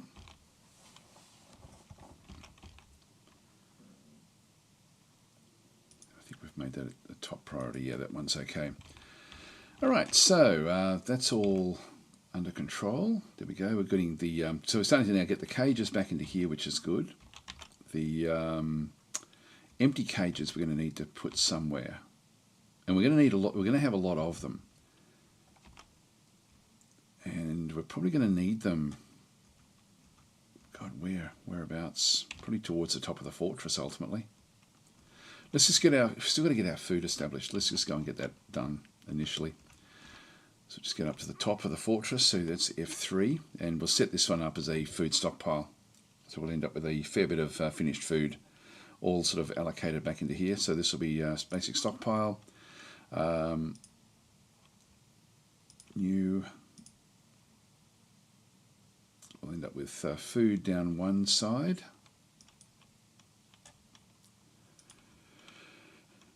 So that will be a food stockpile.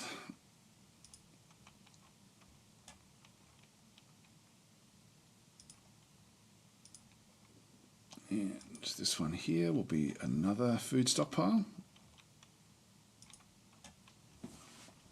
Now we don't really need as much in here as what we think, but I'll just go to this one here and make this one into well, this is what this one really ultimately should be, is just finished. It is processed food. So it should be, if we go to custom, in fact it's too big for that.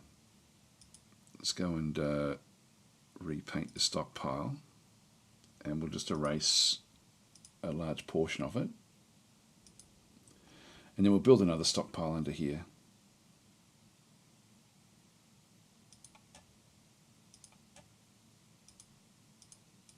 Let's go back to the defaults.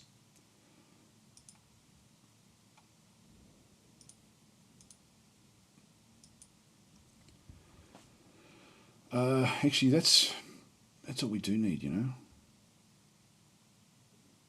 I'm trying to think. I don't actually need this one.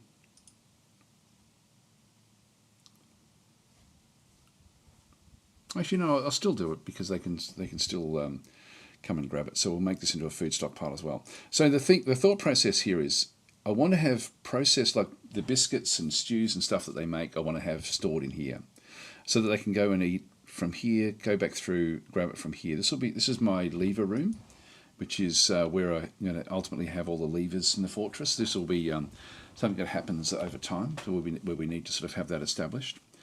And so the lever room, by having them having to walk through, they will then flip the levers as they go through, hopefully. So if we just go back into food and then just go to custom. So in this case, I'm just going to go to nothing except for prepared meals. So prepared meals is all we want to have at this location. So any other food stockpile that we have, I no longer want to have. I'm going to have to go through all of the other stockpiles that accept food, and then just sort of do almost the opposite. So we'll go that one there through there. This will then just be basic food. So if we just go back into here, this will not have prepared meals. It's going to have everything except for drinks. And so I won't do any of the. There's all the wines, the beers, etc. So I'm going to turn that off. The animal drinks, this is going to be meat and bumblebee meat. I'll turn that off as well. The cheese, I'll still. So this is essentially everything. Got the flour. There's a lot of things that are just going to be. A lot of this we just would not worry about, but I'll still just keep it there anyway. And so that's just going to be for all of the solids. And then this one over through here is going to be just for all of the drinks.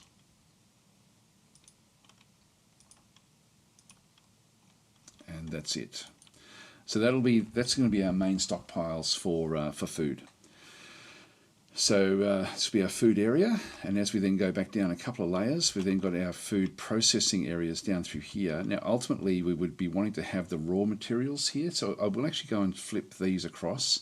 These first two use essentially seeds as what they, like plump helmets, and so like plump helmets is going to be the main thing that they get to use. So I'll put the raw materials back into this area. So we just go into another stockpile. accept. That will be food. I'll just start this way. And we need to have an empty barrels area as well when we actually have the still. So we'll have to dig off to the side of this and make another big area for storage. So in this case, I'm just going to go to custom. It's going to go to none initially. And so in this case, we're going to be wanting to go and get eggs, plants. I sort of need to, this just takes a bit of time just trying to sort this stuff out. So miscellaneous liquid, I don't want this stored anywhere. This is lye and milk of lime, which is actually not a food. The extracts like venom and stuff, I don't want this as well in these sorts of areas. So I really should sort of get rid of those. There's a whole lot of stuff in here that we don't really need in our food stockpiles. But all we're going to do here is just going to go to plants. And I'll go all. Well, actually, I'll go all at this stage. We're not going to have much, but we're just going to have our basic plants in through there as well. And I'll do the same. I'm going to create essentially the same stockpile down below here. So that's going to be another one.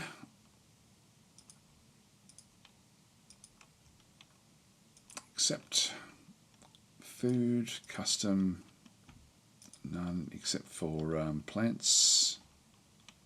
Actually, plants and unprepared meat and stuff like this is what we're going to be wanting. So actually what I might do is I might just go to meat and just go all of that. Fish, if we had it, we'll go all, not that we need it. Unprepared fish, I won't do any of that. Eggs, we'll go all there. Plants, I won't worry about. Cheese, they can actually eat cheese. I'll leave that one. Look, that's actually a good ingredient. I will go all there as well, I think. Seeds, fruit and leaves. I'll just bring these sorts of things in through here. Fats, tallow. This is going to be used for other things. So let's go and leave that where that is. So this will be done if we now go back up again into this location.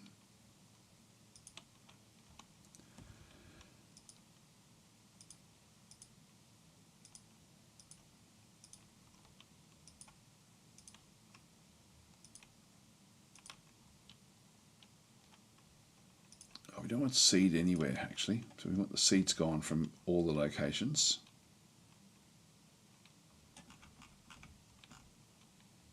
I'll just bring cheese and stuff into here. Okay, so that'll be okay. So let's just to sort of sort these things out.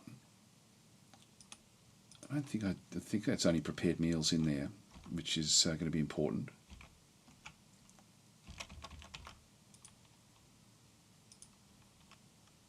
It's only plants. I'll allow all of those as well.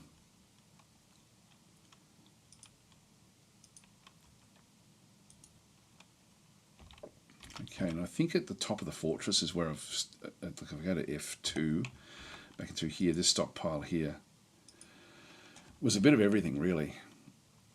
And so I've now got pretty much all of my food now covered. So I'm going to go to none. Except I will actually leave at this stage the miscellaneous liquid and the venoms, not that we have any. I'll leave that as well. I'll just leave it like that, I think. Alright, so that's now been established. So that's now set up. So there's a lot of food that we actually have in through here. So all of this stuff will then be taken back down. Ultimately, that's interesting. There's Blue Jay Mangled Corpse didn't actually get caught up with the auto dumping. Oh, it's been designated. Somebody's coming to try to throw it away. This will be this one here. That's this bone carver, maybe? No, maybe not. All right, so let's we'll just let that continue on with what it's doing. And that sort of establishes that one, but we do need to have an empty barrels location down in there as well. So I'll just go back up to F3.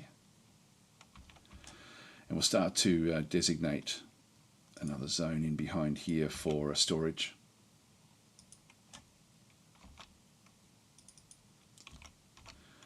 So I'll make that into a bins and barrels type location.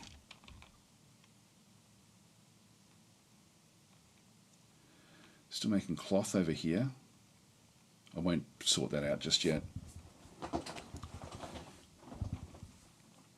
Oh, what have we got? Okay, there's still got Dwarfs out there, that's okay. And we'll just start to establish this one now.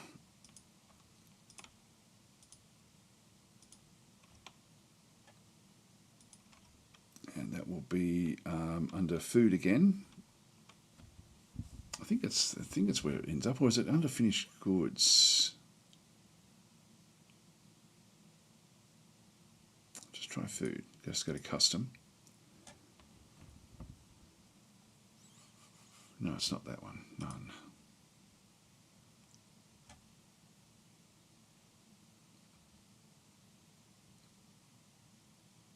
I forget where it is. Is it under furniture?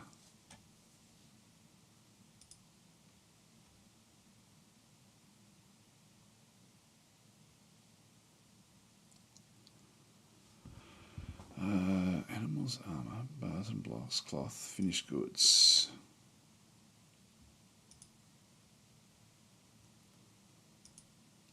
That's not it either. Just pause that for a second. Where would it be? Is it under food?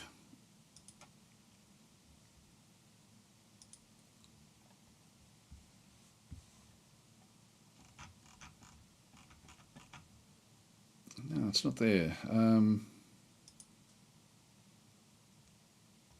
there we go. Bins and barrels.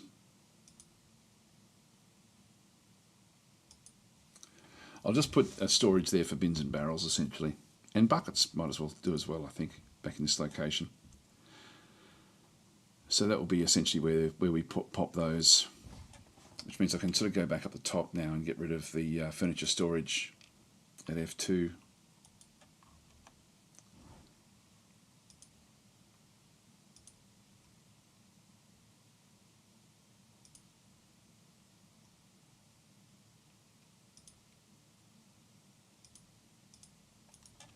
So we don't store them in here. That should be okay, I think. I think it's saying your bins and barrels store excludes all materials, types or quantities, so it won't be used. Hang on, your bins and barrels store excludes all material. Oh, does it? Hang on, let me have a look.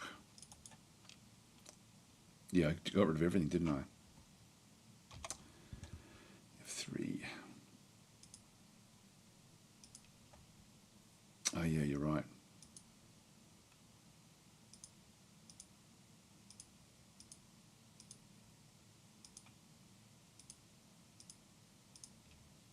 Just leave all of them on. That way it's just the types, with no matter what they're from. Thanks for that. Yeah, by selecting none, we ended up sort of changing what was there.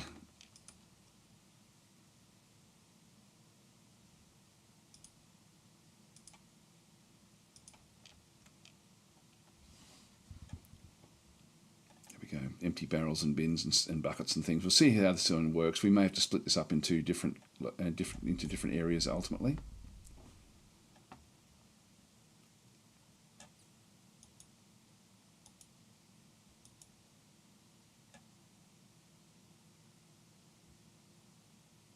Oh, okay. Now this is interesting. We can't make chert blocks because we've run out of chert, and I forget which layer chert was on. Merchants will be leaving soon. Okay, what I'll do is, we've still got 14 hostiles.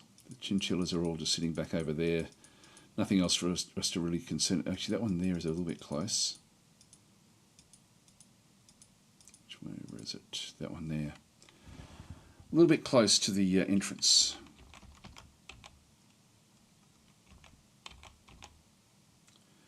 But I'll now unlock, make that one passable. We haven't built any of this stuff yet. Now, the other things we've got. Make rock crafts have been completed, that's good. God, there's so much to do just to clean everything up. Got the doctor sorted. Got this. I keep on forgetting to do all sorts of things. Now we were going to also set up at F3 in here. This was going to be where we put all of our trade goods, the stuff we're going to be trading.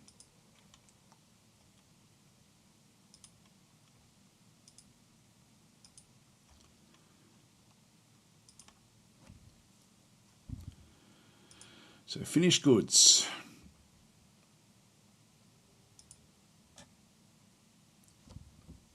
Now we've got type bracelets, not chains, codices, crowns, yes, crutches, earrings, figurines, flasks, no, footwear, no, goblets, no, handwear, headwear, large gems. None of this stuff. Just the frivolous things, splints, tools, totems, toys. Yep, we'll do that. All right, so that's where the trade goods ultimately will end up going. And I can also then make it with, well, actually that does include footwear, doesn't it? Look, it does include the what they wear. Its armor was the thing. I'll paint a different one down the bottom here for old clothes. So let's just go and do that as well. So if we just go back into this one here and just repaint, race, yeah, I'll do it that way, and add in another one.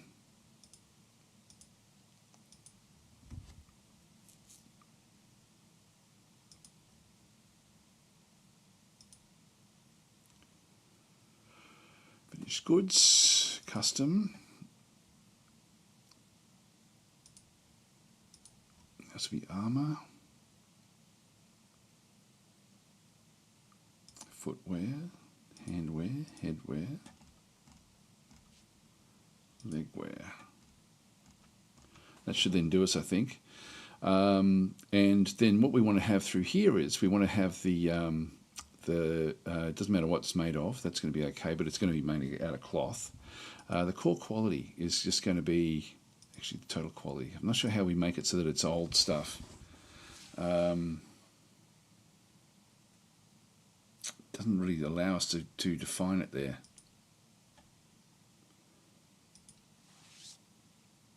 I mean, it does ultimately get dumped. Maybe we don't do this.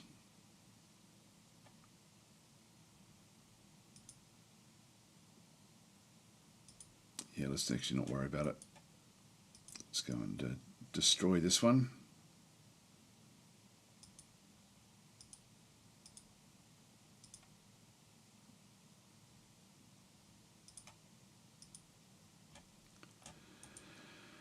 All right, that'll do us. Okay, so that then at least gets the finished goods there. Now the finished goods at the moment are being stored again back in here.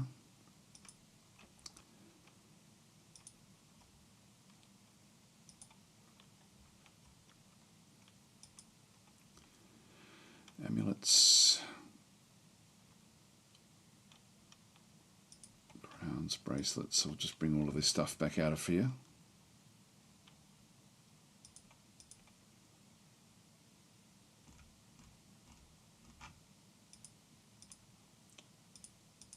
There we are. So that way we'll end up with it near where we end up trading. Okay, that's all good. Everyone's sort of now moving off. Yeah, so in Ethica saying there seems to be a disgruntled portion of the population. What seems to be the problem? It's it is actually it's the undead, of course. They've been attacked relentlessly by zombies. Make wooden bins is complete. That's okay. We're no longer getting the cleaning problems, so that's actually seems to have sorted itself out largely. These all still need to be built. So we've got the pulse, and that's another thing I meant to fix up. Was getting the pulse sorted. Let's just go back down to the layer where we've got the animals. So we go further down, and we do need to get rid of this guy as well. At some point, because that ultimately was going to be one of the entrances into the fortress. Actually, where did we go for that one? Must be further up. It's off my central staircase.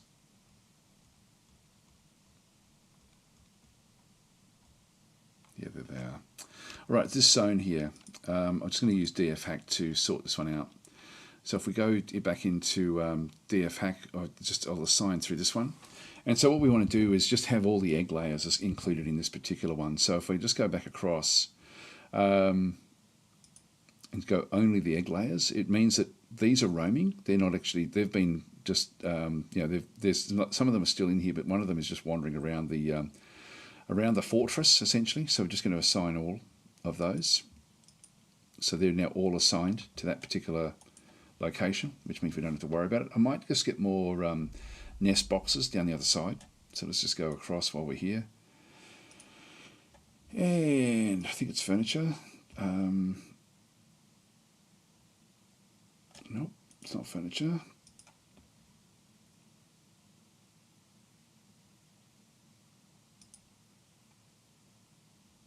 Oh, it must be farming workshop, I think.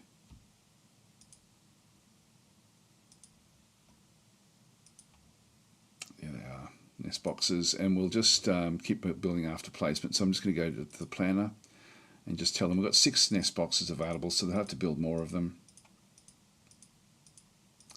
So they'll build those. Just hide the planner now and just go back.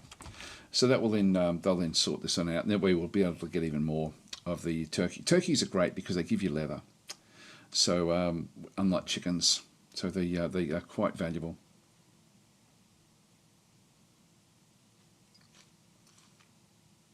This is giant cave-toad corpses fighting Dralthers.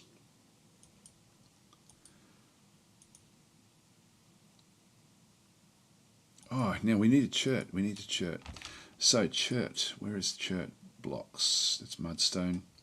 So when we first came in, we had like a lot of chert where we were. Let's just go to F2, which is sort of like the zone that we were in. Where did we find chert? Siltstone back in through there. Siltstone, this was actually all aquifer. It's all limestone. It's all limestone. This is chert here. Alright, so this is actually where we want to ultimately build our blocks. And so what I want to do through here is actually build more into the chert, just so we can get sort of just, we're using chert really just for building blocks. I'll just go and create more workshops. Or just rooms anyway. This will allow me to then have the now the reason that these rooms are like this as well, because we've got a reanimating biome, I need areas that I can block off walls. If somebody becomes crazy, I can't have them come back to life. So if we can't satisfy what they want to be building, we need to lock them in the rooms. And so a lot of what we do is actually so we can block areas off and sort of secure the rest of the fortress if there's like an issue. Down below, is this chert as well? Yes, it is. So I can actually sort of still make this into a larger area as well for storage.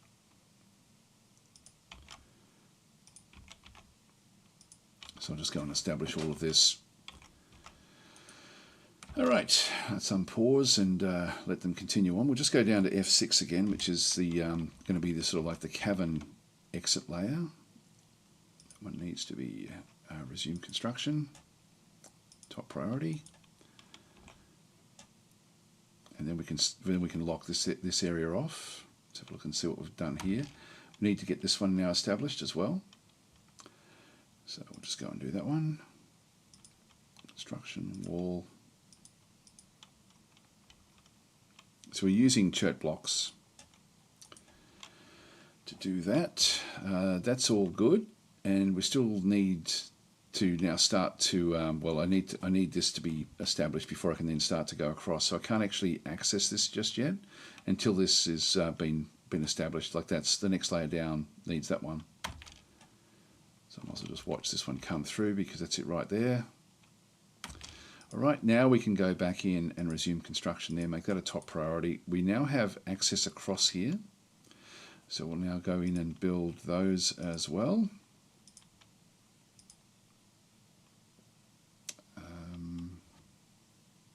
I only need it to there, I think.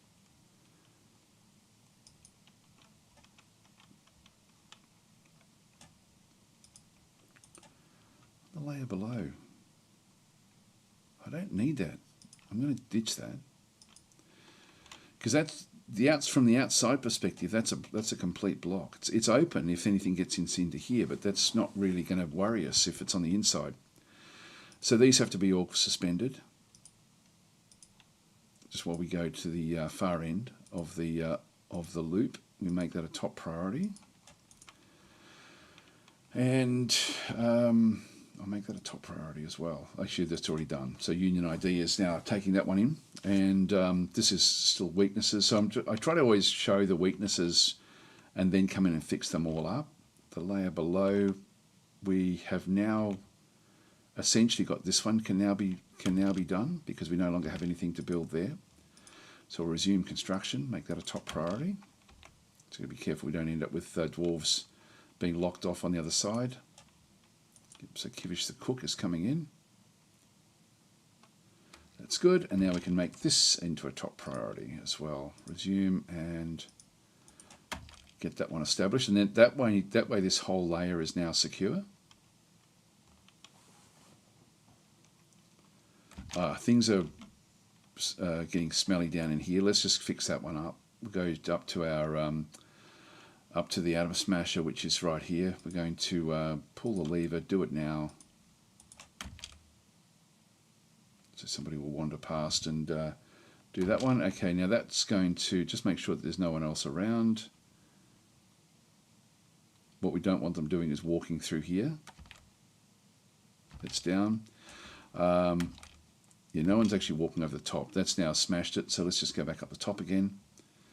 And we built that way back in the early part. It's probably not really the best spot for it, but that's our garbage dump. Pull the lever, do it now. That was to get rid of dead animals and things. And again, we'll just make sure that nobody's walking on it when it actually when it opens. Otherwise, it'll be thrown up against this rock wall. There we go. So that will just get rid of the miasma. So this is actually the way we're trying to get rid of rotten things. Because the miasma also makes them fairly unhappy. That's now all been completely blocked off. This layer here, resume construction, top priority. Oh, we need one in there as well. So wall, just got to check all these little things.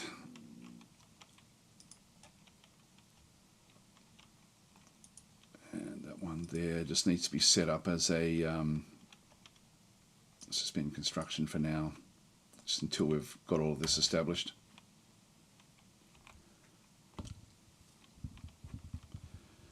Layer above can now be accessed now that we've sort of got like a way through.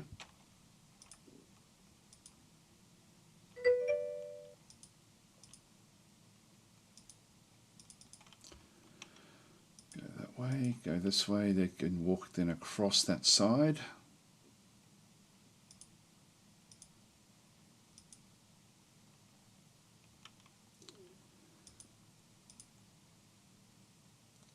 Way and then this way as well.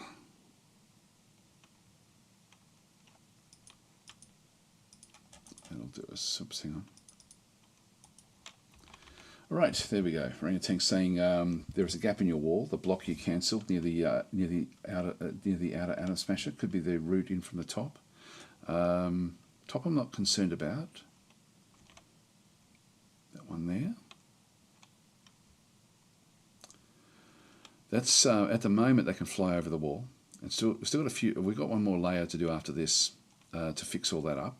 But then that will. There's no way through there ultimately from the outside. Actually, the door could be smashed open. We're ultimately going to have a drawbridge in here as well. Herbalist. Oh no, I didn't even see all this. Okay, so God, I've let it run too far. Got 2 injured citizens now. So where's the chinchillas? Let's just try to figure out how did that happen?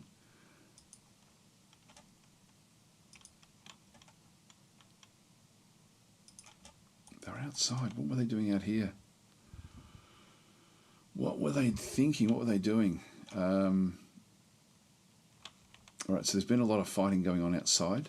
There's who's injured? Yeah, so we've got a few different people all on top through here. We've got Kivish the cook. We've got Ubel the herbalist. Toulon, one of the kids that we saw come in, and Atomic Ant, the militia commander, is all in there as well. They're all on the one bed. Kivish the cook is injured. Is okay. The herbalist is injured and unconscious. This is Sev's spouse. So items. Doesn't have any clothes left. Health. Wounds. Lots of cuts from doing that. That's nothing too badly there, I don't think. It's not too bad, but they're all in here. And then who else do we have in here as well? This one's unconscious. They're all sharing the same bed. That's not usually what would happen. And then we've got Atomic Ant, which is stressed. And Atomic Ant, I think, is one of the. Actually, we've had to leave this open because of these guys leaving. The humans, we've had to leave the front door open, and that's been the problem. So we have actually had a series of fights. Dwarf and Child. Oh, this is an old fight. Okay, this is old stuff.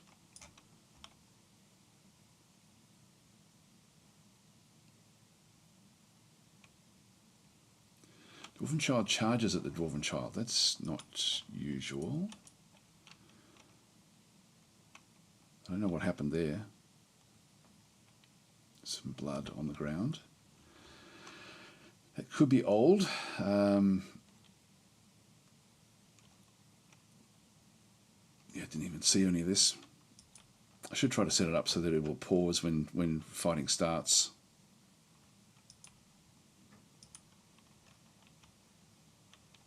Yeah, so there has been fights in here. It looks like chinchillas may have gotten in. If we have another quick look at the this chinchilla here, where did that one fight? Yeah, this was inside. This one made its way in and then got down the stairs. There's a stair there, and so they'd come through here. So yeah, it made its way into the fortress. Again, we have to be super careful because they're all, like, if we have it undead, it's quite dangerous. It's raining goo outside as well. Yeah, so these interruptions, interrupted by a chinchilla corpse. I think I can actually set that one up to pause with interruptions, because that's going to be pretty really what we want to be having the look at. So let's go and see if we can actually do that. Now, where is that in the game?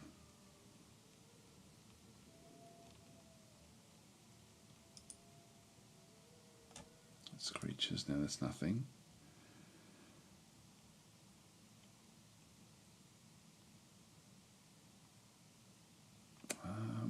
It's one of these, I think. But I can't remember how to set these up.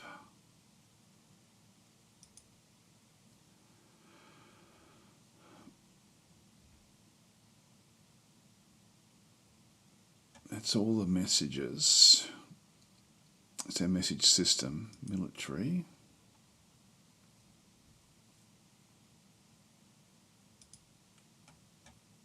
I don't want to have fighting. Fighting is too much. But interrupted is a good one to trigger if we can. But I'm not sure where that actually is. It's an environment, raining abhorrent goo. General.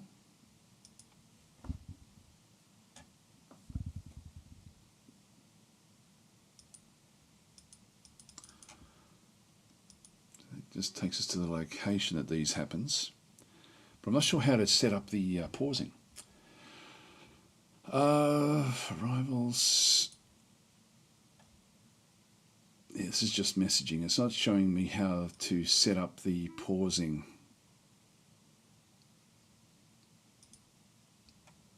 This is under DF hack.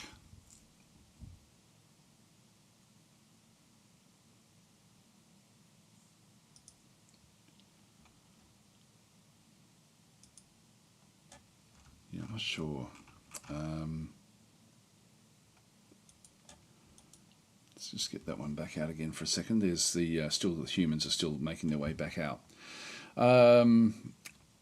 So yeah, we've got 10 really unhappy people now in the fortress. So yeah, things are just spiraling downwards. So it's not a happy place at all. Where would it be? Go to options, you reckon? Is that just escape settings? Is it in there? Ah, yeah, this is it. This is it. So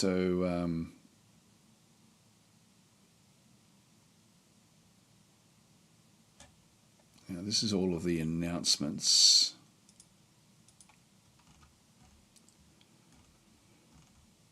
You can see that we've got pop-up, pause, and recenter.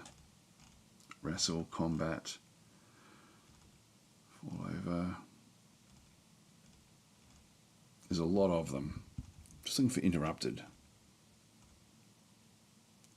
Attack interrupted. I'm not sure what that means.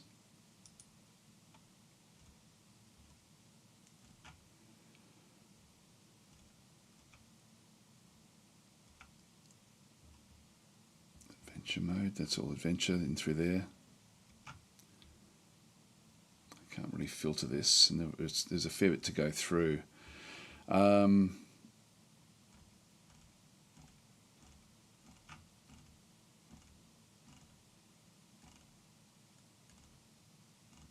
Take out a container.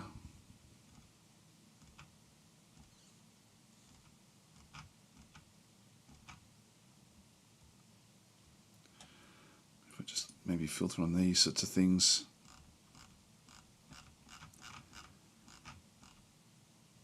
I don't know if attack interrupted means something.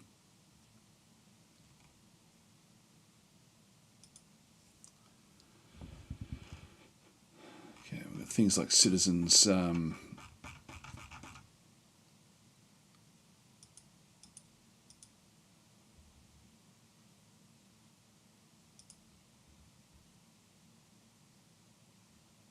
Found a feature. These are all sorts of things like gremlins, snatchers, caravans, nobles, migrants.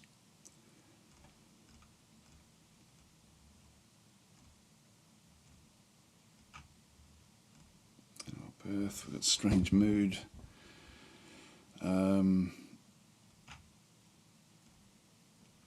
Strange mood's one that we should really have as one that we stop at. But for us, the interruptions are incredibly important. That we try to stop it there. Job cancellations.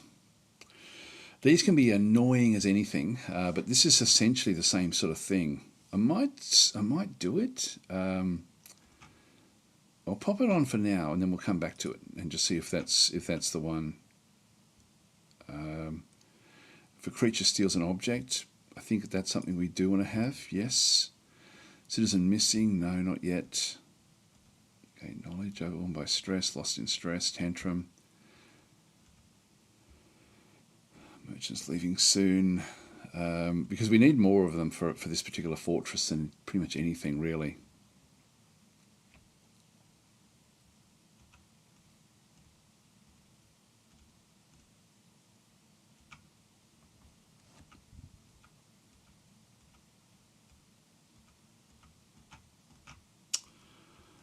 Where are we? Thieves. This is all to do with thieving.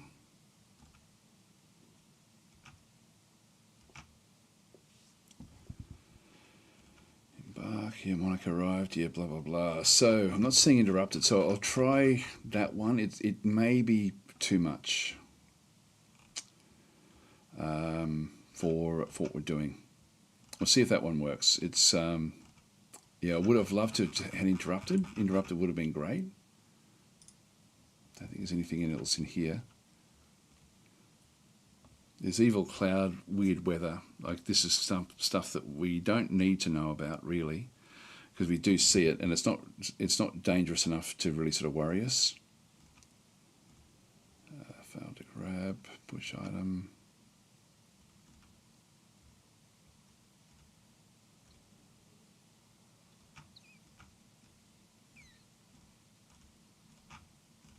It's funny. I would have thought the interrupted would have been one that we would have been able to find.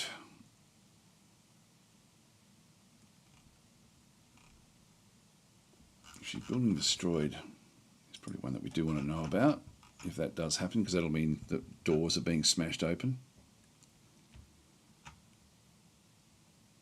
Interaction, yeah, it's nothing. It's transformation. I won't worry about that one just yet. Yeah, I'm not sure why we're not seeing it there. Maybe it's part of the combat.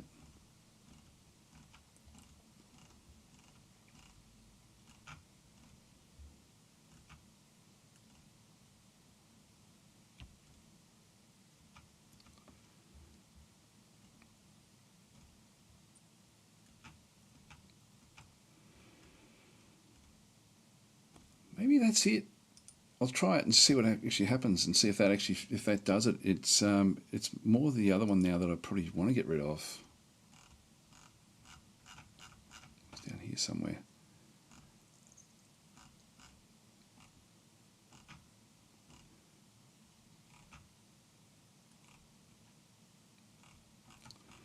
Can't see it anymore.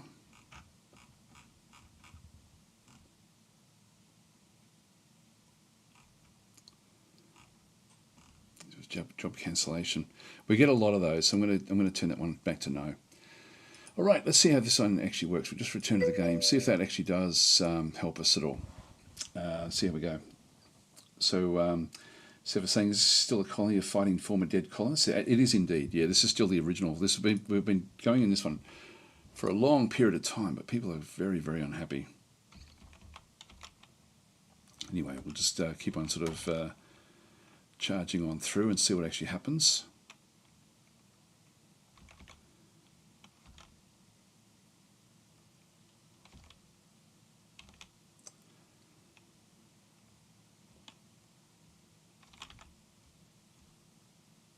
Did the other trader leave? And this is Sev. Dizzy because it's been caught in the rain, I think. See, Began is now too injured to clean.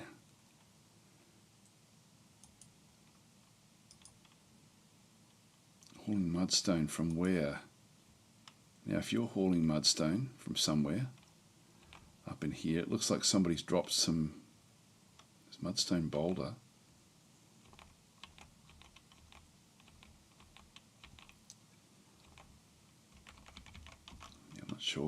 Not sure where the it's like someone's dropped a whole lot of stuff somewhere, but I don't know why they would be going off and hauling mudstone.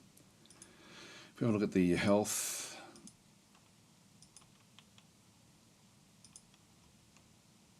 yeah, nothing much really, no real big problem there.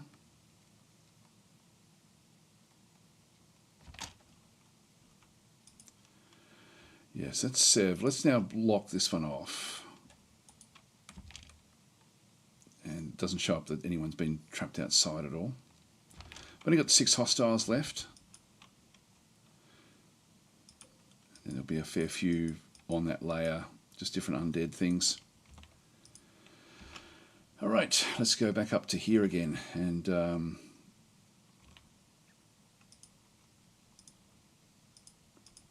just keep on building this.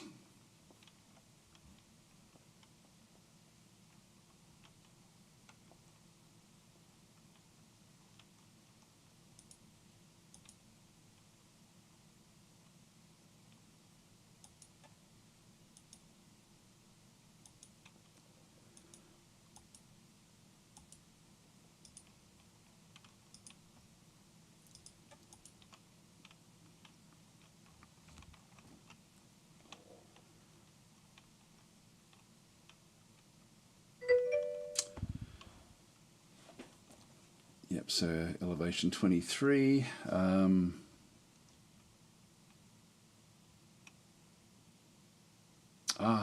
with you. I'm with you now. Yep. That one there. Aha, yes, that is true. Yeah, you're right. I'll just pause that again.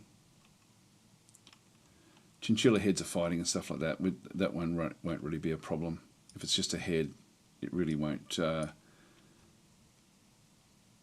so this one here, the farmer strikes the chinchilla head in the left eye with her pecan wood crutch. Each part is crushed, and that's the end of that one. Just leave that one where that is. Yeah, so they can fly through there, come down through this way or through this way. So, at the moment, probably the easiest way for me to do this is to just quickly dig a little stairwell down here. I think will be the cleanest way of doing this.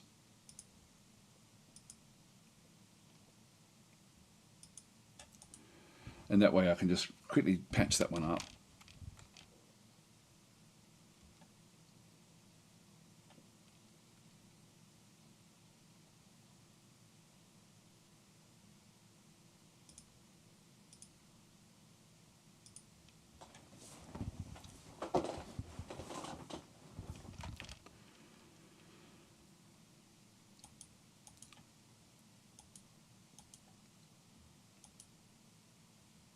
Yeah, it's the interruptions aren't doing what we wanted to do. So I don't think that's actually. I don't think those settings are what we're wanting here. So that was under combat. So that doesn't work.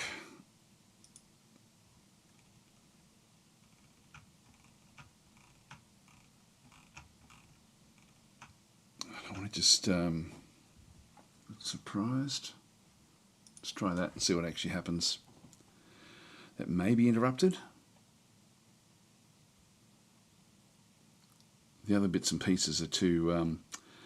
That's going to be happening all the time.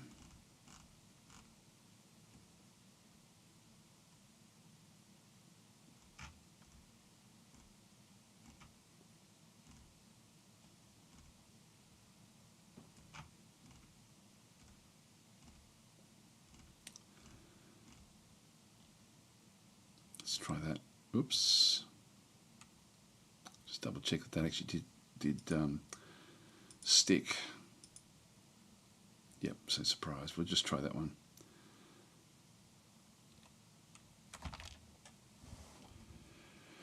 Now we should actually have our miner.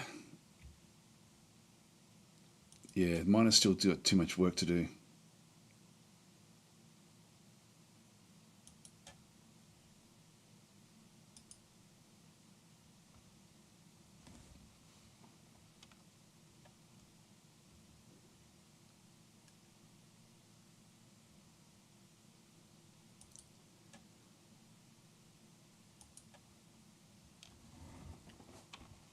We are now throwing things away, that's good. So back in that region. Okay, we're getting, our security here is becoming much, much stronger.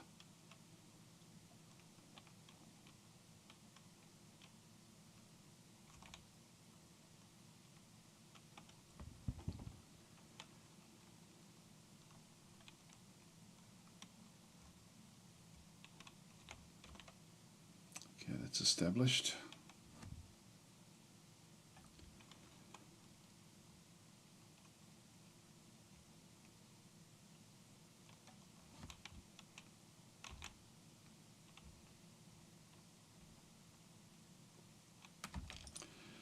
Right, constructions, walls. So, yeah, chert blocks.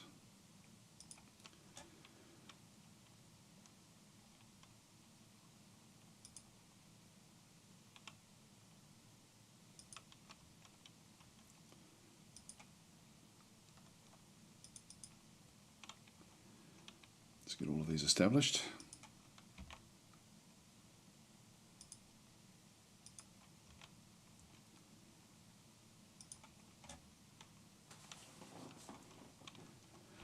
Again, once that one's established, we don't need to worry about it. Come on, you only have one more to do. Well, we can still do that.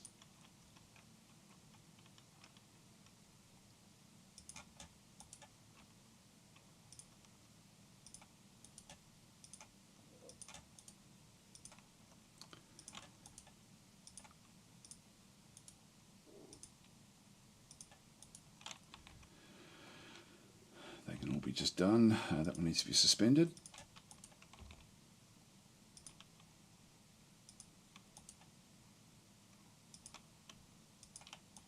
All right, that then gets that all sorted. And that's the top. We've just got one more layer to do, which is good. So we might as well get all this sorted.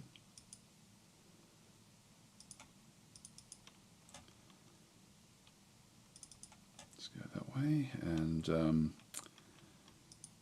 back up this way as well.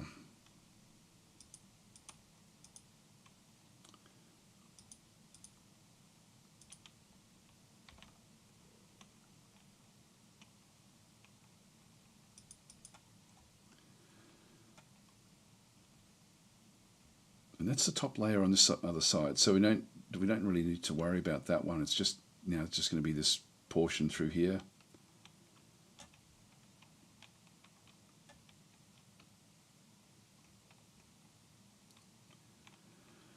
And then we can just sort that one out through there as well, which would be great. So yeah, we're very close now. Okay, we've now got this one done, which means we can put that block in there as well.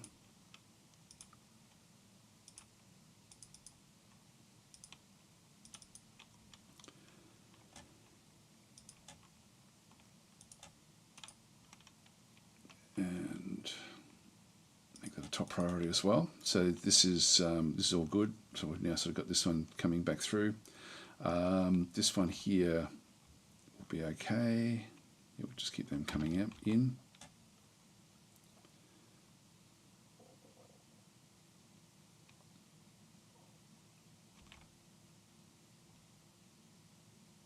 Done. So we no longer need this one now, so we can now just go and resume construction there, make that a top priority. This is all already now all blocked off, and then this one is all open, ready for us to start to do things. So I can now just go back and resume construction there, make that a top priority.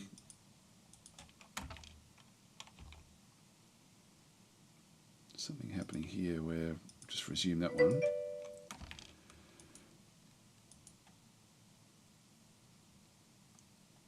Cannot find path. I'm not sure what the where the path problem is. That's struggling there as well.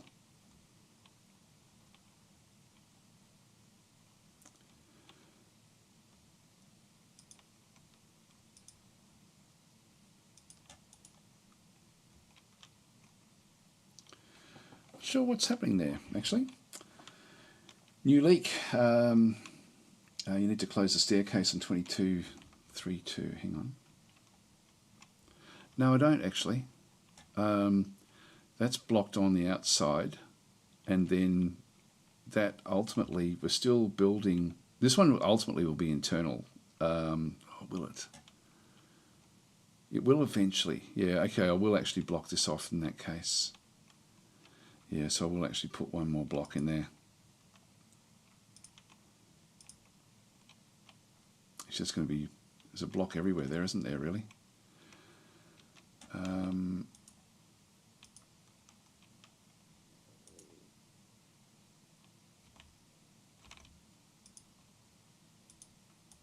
I'll suspend that construction for now, and if we just put a wall there, that should be enough, I think.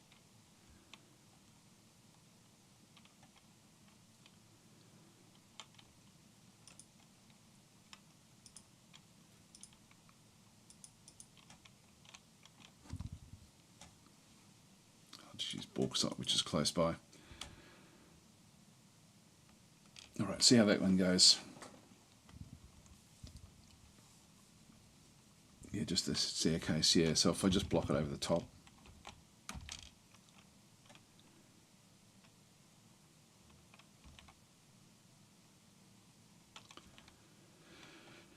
So I'll move that one across. That will then stop the staircase.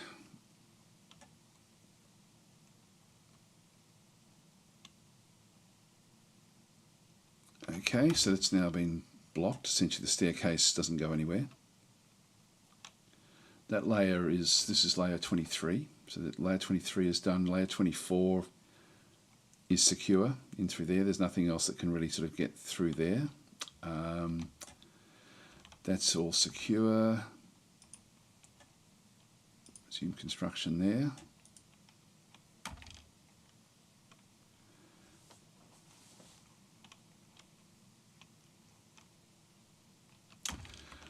That's now got all of that blocked off, so that means we can now go and resume construction there. That bird is stinking everything up. I might, there's no one really wandering past this one, so I think I'll just go back up the top here and pull that lever, do it now.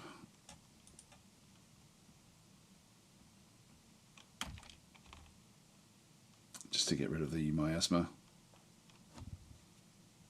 It's done. Go back up the top again.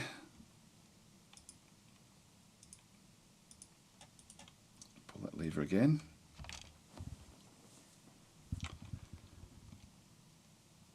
Now that shoe's going to be thrown away, I think. Oh, geez, that one walked right over the top of it.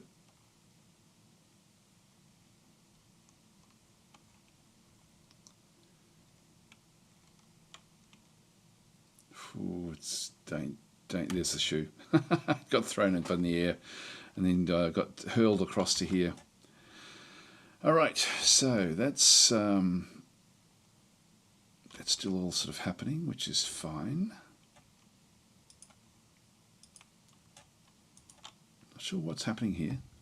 Oh, hang on. I don't have any way to get there, do I? I've screwed this up a bit. So there's, I've actually blocked off the wrong things here.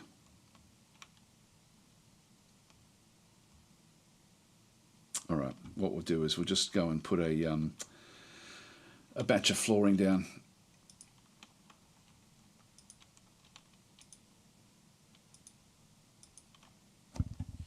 And I'll make them out of chert blocks as well. So no one can access these points.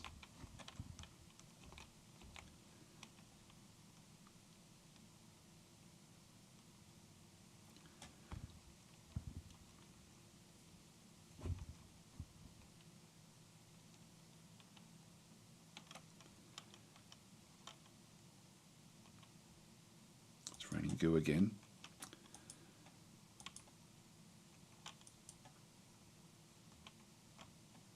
Geez, Dwarf still very, very damaged.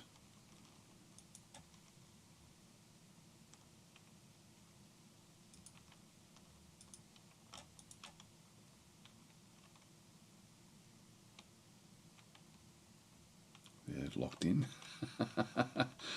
Till this one is, one's already been taken. There you go, you can get through now, guys.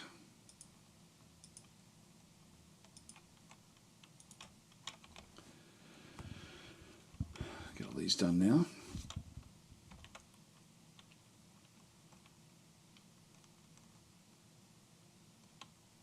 What's Richard doing? Just nothing. Here we go. Now we're into autumn. This is, we're now going to have a the mountain homes are going to come visiting, which is good.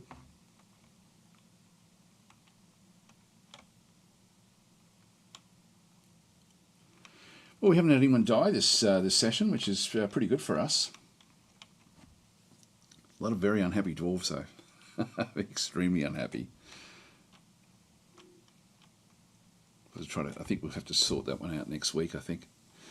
Wouldn't mind, we'll see if we can get this this whole outer wall finished. That way we're going to have a nice secure area in the middle there.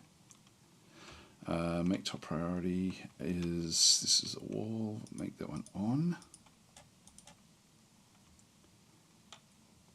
And just get through all of these. More poults have hatched.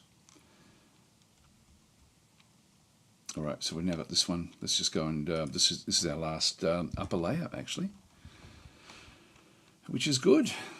Let's go across to the constructions, walls, chert blocks.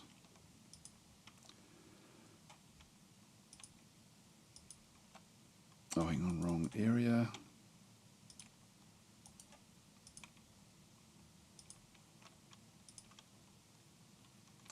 So we can walk along that area, so I'll position this along this way.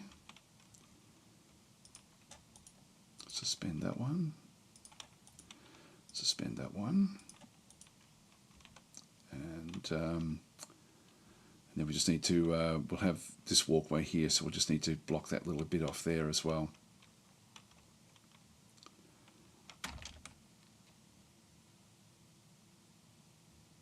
So now I can do it.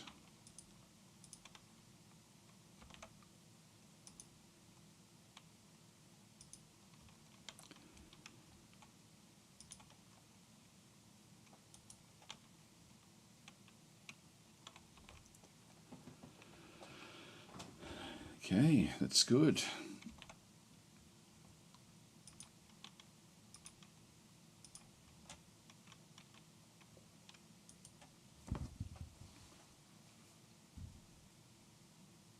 Okay, so we're slaughtering the poults. Sometimes some of their bits and pieces will come back to life as well. But the with the turkeys, they're easy enough for us to be able to manage.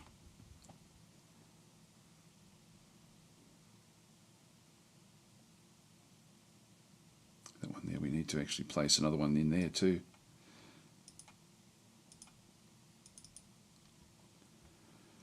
With jet block.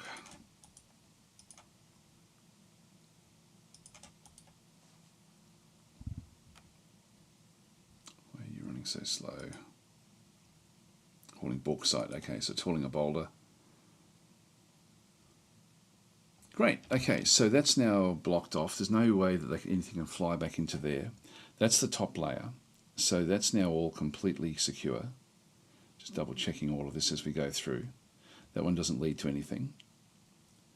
Then we come back down into here, and then we're down on the bottom layer there. So that actually works fairly well all the way through. There's nothing that's internal, so that's actually all okay. That's blocked off anyway. As we just come back up, that's blocked until we actually get this one done. And then this is now also blocked internally. And we've got this as well. So we're actually very, very close now to securing this whole top area. Literally just have to resume construction there and here. And if we just go to the layer below, so layer 26, another gap. No, that's internal. Oh, no, you're right. In that case, suspend that one. You are right, of course, because I can fly through here and then fly through there.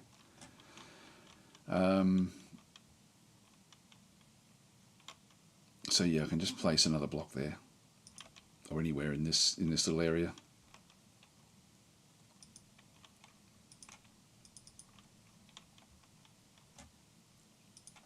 Thanks, orangutans. You've been a lifesaver today. Making sure that we get it done effectively. Nothing worse than having a gap. Yeah, Bjorf, Began, and Thracia are all too injured to do anything.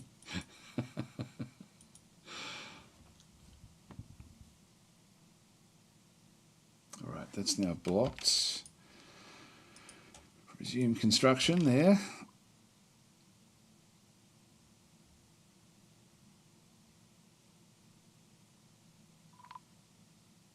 Oh, here we go. So we've got the caravan has now arrived with the liaison.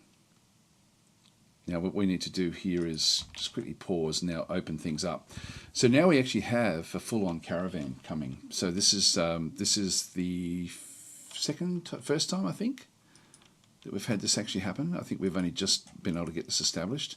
And so this is the outpost liaison. We've got the caravan arriving as well. Back over here.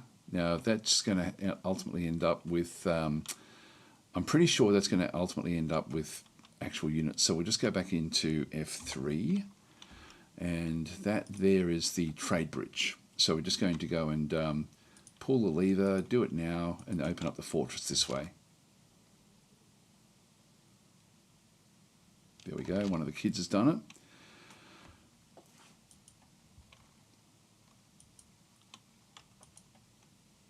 Rock door completed.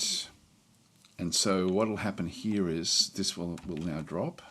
That's now open. And so the trade caravan can now make its way in around here and down into the trade caravan area through here. We've got a whole lot of different amulets and stuff, ultimately, that we can then just use for doing stuff. We've still got old things in here as well.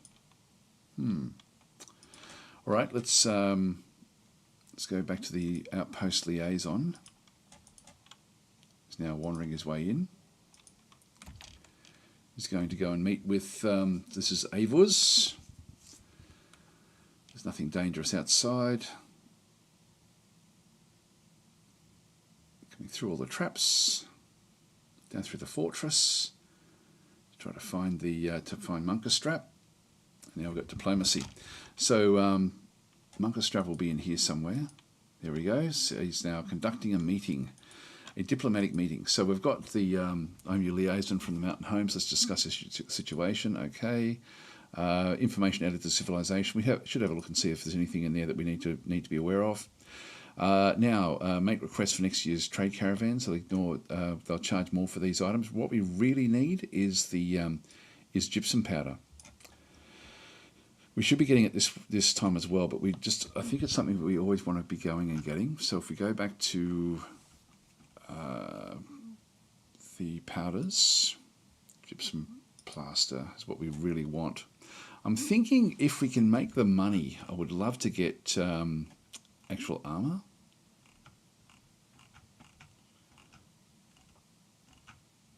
Let's go to body wear. Let's get male shirts.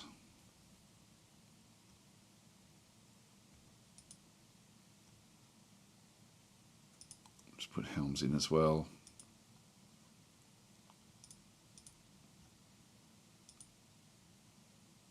Just put a few things like that in. Just click on done. So these are going to cost us a lot more, but that's okay. Okay, so let's discuss what we're willing to offer you for your craftsmanship. A need for leg wear and tanned hides is expected, and if you're able, which is not good for us, they will offer 209 and 196 respectively. This export agreement only applies to trades next year, not with merchants currently, and I forget what the merchants currently are doing. So that is the outpost liaison now done. The trade caravan, we'll have a look at that as well. Let's have a look and see what they're up to now. So they'll make their way across. Where are they? Here they come. Actually, they're still not. They still don't have any big wagons. Let's have a look and see if there's anything else that we need to now be aware of. News and rumours. So we can see different lines running through here, coming from the goblins. We're at peace with them.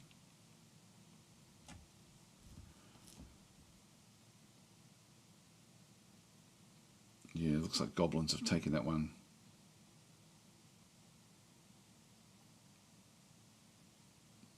There's Dwarven Helix. Oh, maybe it's been taken back.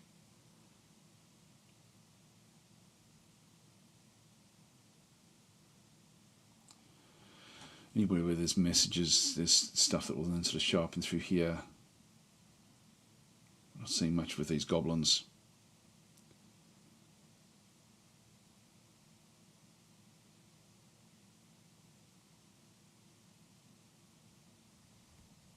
Yeah, 3,000 population there. That human town. That there is the Fort of Coppered Poison. No one lives there. Yeah, so there's different fights going on around the place, but nothing really involving us. It's Goblin Fortress with 2,000 population. That's the other one. Actually, that's only got 100 there. Goblin Retreats. Dark Goblin Pits. Yeah, I'll just leave that alone. I don't think there's much that we have to really worry ourselves. We're seeing different movements moving off on that one through there. The civilizations that we know of, that's really everything we know of at this stage. There's no missing citizens, artifacts. There's artifacts all over the place. Anyway, we'll just click on done. So that's going to be okay. These guys are now coming in to start to trade.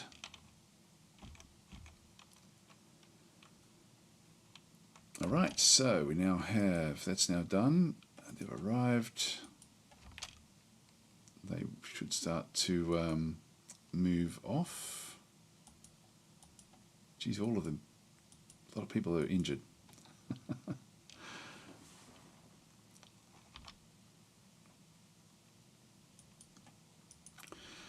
Okay, so let's go and move goods to and fro. So we've got amulets. Bring all those across.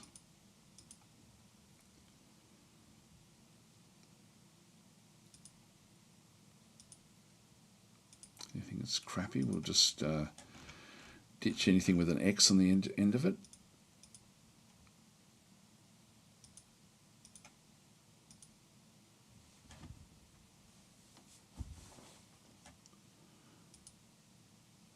We'll throw that one into the mix. Don't really want to bring that in. Cloth bins here, we don't want that stuff.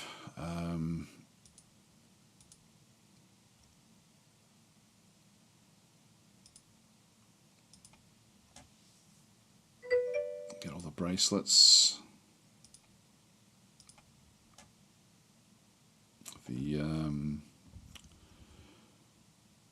crowns, we've only got one. Earrings.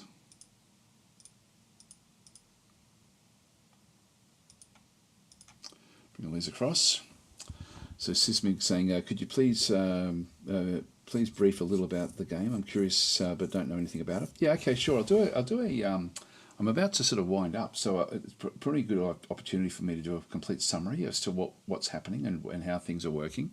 It's a game that it looks overwhelming, but it's actually. And I guess it is overwhelming at times, but it's sort of one of these games where the fun of it is actually the damage that sort of then the fun is the failure essentially in the game, and so it's failure is fun. So if you embrace that aspect of it, it is pretty cool. Actually, got shoes there that are crappy. I'm just looking through it all of the things with an X because these are stuff that our dwarves will no longer wear, but we can still sell them. They've still got value. So we'll go off and get rid of those. So some of these have been damaged in fights and things like this. That's footwear, handwear. There's one glove there. So we're just trying to get all this stuff back up to the trade area. Legwear, some trousers there which are no good. Rings, we've been making these to trade, just out of rock. Scepters.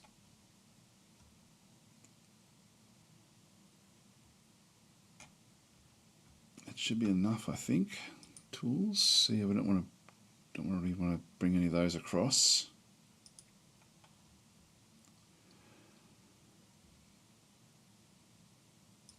These skull totems across as well. All right, so that's all the stuff we're going to be trading with. So we'll just go and allow our guys to start to bring this one in. So yeah, so with the game itself, it starts off where you like I'll just go back to this screen here. This is the overworld, and if we have a look in like a WASD So I've got a special way of building the worlds, and so the world generation in Dwarf Fortress is incredible. And so this landmass that we see through here is one that we generated. It generates everything on it. It generates like a massive history. So we've got like all of the different locations that we see.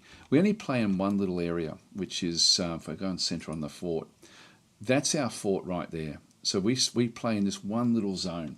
And so the map that we look at is like the map that's on the outside here is the map that we play in with the whole game.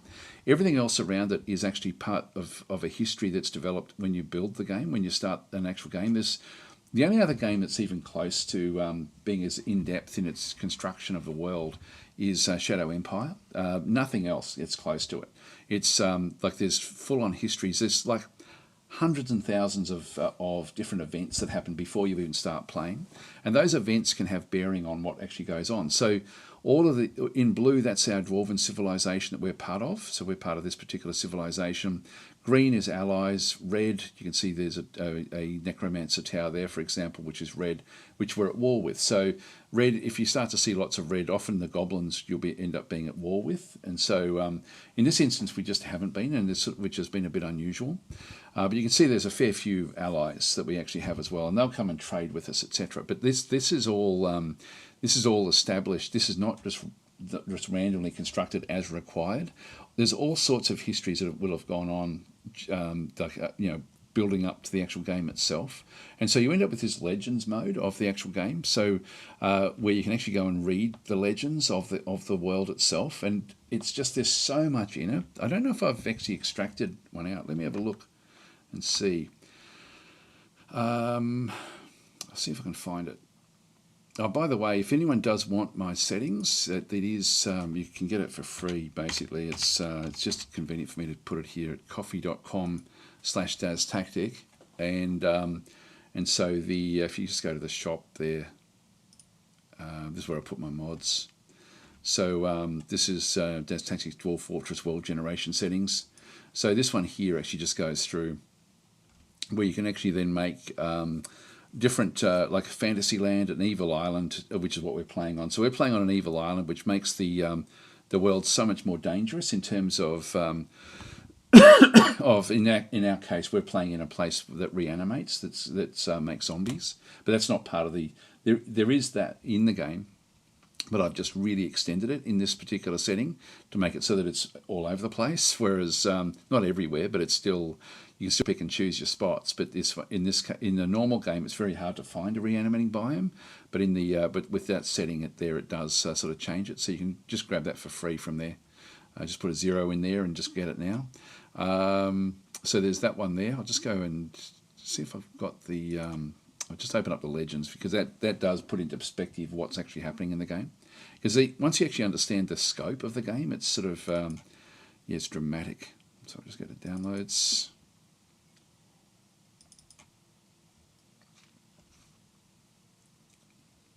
Dwarf Fortress. I don't know if I've put it in here. Legends Viewer, that looks a bit old.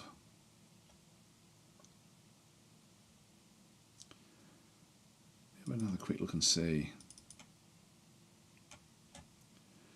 That's all really old. There's nothing from this year there. That's interesting. I would have thought I would have had the. I thought it would have been from. It must be in here. It must be one of these. And Legends Viewer there. Yeah, that was around Christmas. That may be the one. So this is actually just a mod, essentially, not a mod. It's an app that you can download essentially. I'll just see if this is the one.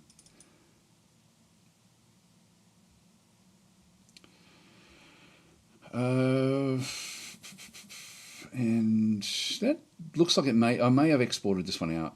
Universes of Wonder. I'm not sure if that's the right one, but this will still give you an idea. Oh no, it's not working. So that's that was there, but it's actually not. I didn't export it, so I can't actually show the Legends mode in this one. But the Legends mode in the game is essentially we end up finding little bits and pieces about it. But there's going to be like in different cities, there might be a city. Oh, hang on. There might be a city, somewhere over here, like a human city or something that has develops a like a religious cult, and the religious cult, somebody from that cult then ends up desecrating a statue that was part to a god, and is then cursed by the god, and then they become like a were creature. They'll then go off and wander the wilds, and they may end up inside our fortress. So there's all these different things that are happening all over the place, which is just crazy. It's there's just a hell of a lot going on, and so so with things like like there's all these massive forgotten beasts, which are all completely random. We haven't had any come into our fortress at all yet, which is unusual for this sort of build, because again, with the Evil Island build, it has a lot of them. It has a lot of were creatures, so we haven't had any of those come in as well. They only come in at the full. If I just click on done, you see how it's now a full moon. So this is if one has come in, it will change into a were creature on the full moon. So we just happen to have a full moon at the moment. So when you first arrive, like if I go to F1, we arrived out here.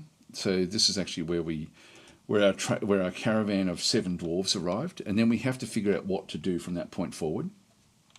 And because I'm playing in a biome where things come back to life, if they die, I've got to be very, very careful. Like you can see I've got this 6 hostiles. There's a whole lot of undead creatures that have sort of been killing each other and then coming back to life down below. But up top, when you first start, if you start off and you've got any undead creatures fight at 3 times the strength of a normal creature, so they're quite dangerous, and so it's quite a hard start with in a reanimating biome. And we've certainly had a lot of problems in this particular fortress with our dwarves being killed and then turning into zombies themselves. This here is also one of the things that happens in evil biomes, like reanimating biomes. In this case, we've got like it rains this goo. You can see there it raining abhorrent goo. Again, that's in the game that can be random if you are playing in one of these evil locations, and it can do all sorts of things. For us, it just either makes us dizzy or we can get nauseous, but there's no long-term effects. In other places you can go like that special weather is what it's called. Special weather could actually end up killing your dwarves or having them grow extra limbs. All sorts of stuff can actually happen with that. So when you go to an evil biome, it's a very, very different game than the base game. But so we had to quickly get underground. So we built a stairwell down into the rock, and then built along, and then we to sort of stop anything from coming in, I needed to have like another location where I could actually block off by building a door. And then coming up, this is what's called an airlock, where you go up a stair and then actually have like a hatch cover. There's nothing in the game that can break open. There's certain creatures can come down and break open doors. So they're called furniture smashers or door smashers. And so they can actually they can smash furnitures and doors. And so that's not all that secure, but nothing can go up a level. So it goes to that staircase, goes up. If I lock that, I can just go and click on it and lock it. That's now forbidden, and nothing can break into that. So that's a very secure way of sort of establishing a location. But in this case, I haven't really needed to do it because most things can't break open doors anyway. And so all we've done is locked this top area. So it's now forbidden, which means nobody can actually go in or out that particular location. So as we came down, the first thing when we come in is we have to then start to sort of establish. So I went across from here, then went down into the actual fortress itself and started to sort of get a big area to just bring everything in from outside as quickly as I could.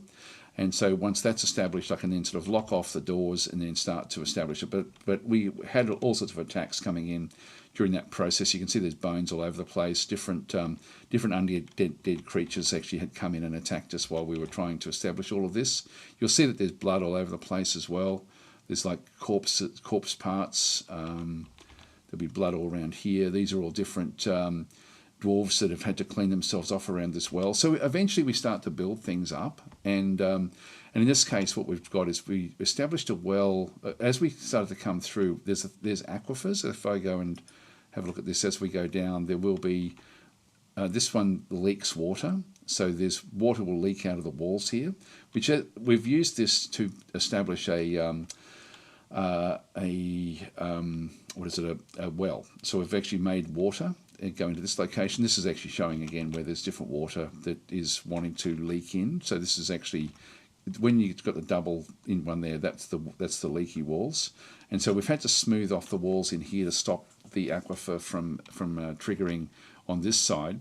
But this is actually now a nice permanent source of water for me, very, very deep, because of the aquifer that we had to then dig our way through. So we ended up digging our way through the aquifer down into the actual fortress. So can't really dig into the aquifer because it's too difficult to then control. Once we got under the aquifer, we could start to then build things. We built a bedroom layer on that layer, and then also started to sort of then build workshops in this layer through here. So this is where most of our workshops and stuff then get established. We come back down. This is going to be ultimately a large storage area, and all the different rocks and things are all these are sort of established at the start of the game, where you end up like this is lignite back into this other side. This makes coke from lignite, so that we could actually, if we need to start to make metal, we can start to now use this lignite as a source of fuel, and there will be other. We'll come across different metals as well. I think if we go back up. What's that one there? That's jade. So but everything in the game, you need to really look for stuff to be able to sort of do things. If I go back up the top, I think we had iron up the top here somewhere. Just looking for changes in the rock to see if we can actually, if we need to sort of get anything established. This is going way back up to the top of the fortress now. So this is just gems, and we're not seeing much metal in this case. We'll go back further down into the bottom of the fortress. So not seeing any metals in there just yet. No metals, no metals. I'll just keep on going back down. There will be metals somewhere in the actual fortress, but we just haven't come across any. See if there's any as we go even deeper. We will have to start mining fairly soon. Actually, with this one here, you can see this has got gold, native gold. So we would be able to make things out of gold, but making weaponry out of gold is not really of any. It's not a weapon grade source. Quite often you'll see that there's gold in through here. So we could start to forge gold items and sell them, for example, and we could start to build things out of gold. That would actually be fairly cool. So you can start to sort of see the different minerals that you end up having. So it's just the detail of what's around. Like this one here is galena. So galena, if I go and actually I don't have any galena to sort of show there, but this one here, galena essentially I think is silver and lead. And so we can sort of get silver and lead from that if I start to smelt things. But it's incredibly detailed. The actual game is incredibly detailed. And as we go down deeper, I haven't really explored down into here. But there are, eventually the deeper we go, the more likely we are to find different types of minerals and metals. We're also likely to find lava. So next time I play it, I'll be looking for either lava, so I can actually build forges down on a lava layer. But there's lots of gold in here. That means if we dig into the rock, we're going to then we'd be able to establish gold mines, like fairly simple. And that would be a nice way for us to build very expensive items, and that would actually then really increase the value of our fortress. That may even make people happier as well, because we do have a problem with people being unhappy in the fortress. But I would have thought there would have been other metals. There's more gold there. Usually you do find other metals. But I'm not sort of seeing it. Even the ores that we sort of see through here, we're not really seeing metal as such. Just, but the fact that we've got lignite is good. These are just normal boulders. There's more lignite down through there. Yeah, it's sort of unusual not to actually have struck different metals, actually. I haven't been looking for them. But these are just normal sort of rock. And even the rocks themselves have got different roles. Actually, this one here is platinum. So we've got native platinum in through here, but this is actually an aquifer layer. So we'd have to dig this one, we'd have to actually combat the aquifer as well. So there's a whole range of stuff in the game. Actually, there we go. This is hematite. Hematite is iron ore. But again, if we have a look at this one here, we don't actually have the aquifer yet. The aquifer starts on the next layer down. So if we've got hematite here, we've got hematite there. This layer here is actually a layer that we could actually go and form a mining layer on. So this one would actually be fairly safe for us to start to mine. And so to do that one, what I would do is I would essentially just build a platform and then just start to dig into the actual rock itself. So with the mining tool selected, just go across, just grab those, and then I'll just go off in a different direction. I'll just go south. I guess we're not really using this layer. I don't think there's much above it that we're making good use of. I can just sort of move down and just start to sort of look for metals. In fact, I'll just let that happen for a little bit. And then eventually, as she comes across different ores, we'll get a different type of rock that will then show as well. Now she's hit an aquifer here. This is the edge of an aquifer. So there's dampness in the rock there. So that's not going to be any good. So I'm just going to go and ditch this. But she's still just going around. Now you can see there we've got magnetite as well. But if I go and tell her to, okay, look, just follow this through and see where you end up. I'll go and tell her to go and do that one. So if I go to the mining, I can then go and tell her to go to very specific ways of doing things. So I've got like an auto mine, so dig only ores and gems selected. So if I go and click on auto and just go and select that one there, and I'll go to the magnetite as well, I'm just going to set her up to automatically go and mine. I'll just go back to all again, and then we'll see what happens. As she mines this, she's then going to start to mine anything else that's connected to it of the same rock. This is the ore. So she's now got, this is an ore of iron. So we can start to make iron things with this ultimately. And see, she's only really going through the hematite. And so we're getting lots and lots of ore now just with the mining, just by mining it that way. Let's go to the magnetite as well.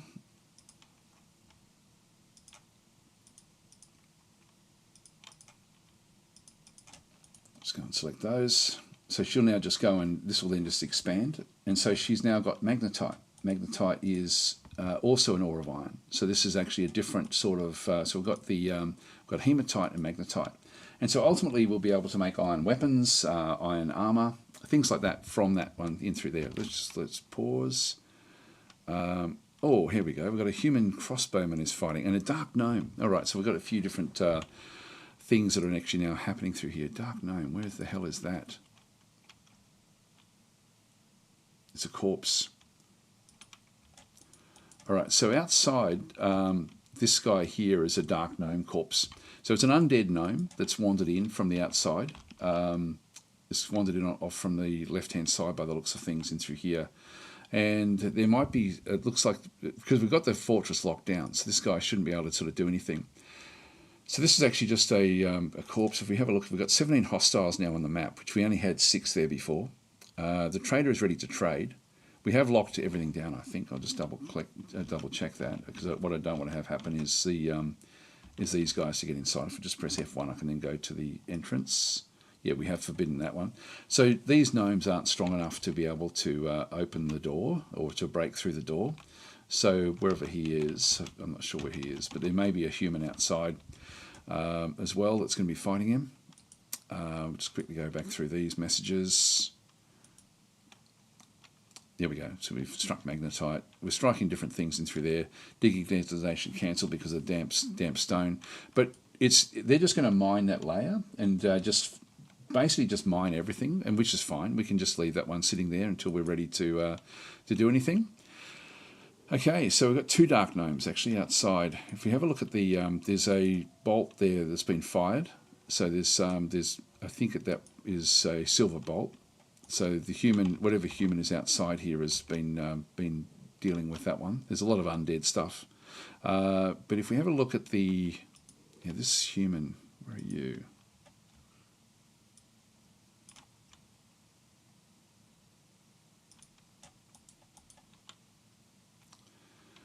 Yeah, this is a human crossbowman.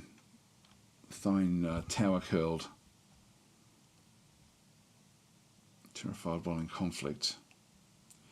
Dizzy because it's been in the goo. So this particular person is now being attacked by these gnome corpses, these dark gnomes. So these are there'll be like a full-on attack. This one here, I'm not sure if that's part of the group. The little drop-down arrows that we see at the bottom means that that one's on the ground.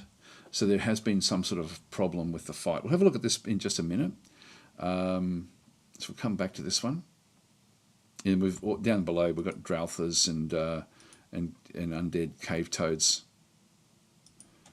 So there's undead sort of attacking creatures down in here somewhere as well, which looks like they've now run off and done other things. It's on the edge of the map for us as well, so we don't get to sort of see much of that one through there. Just press F1. So here, these guys were fighting just up in here. Where was it? Not seeing it there anymore.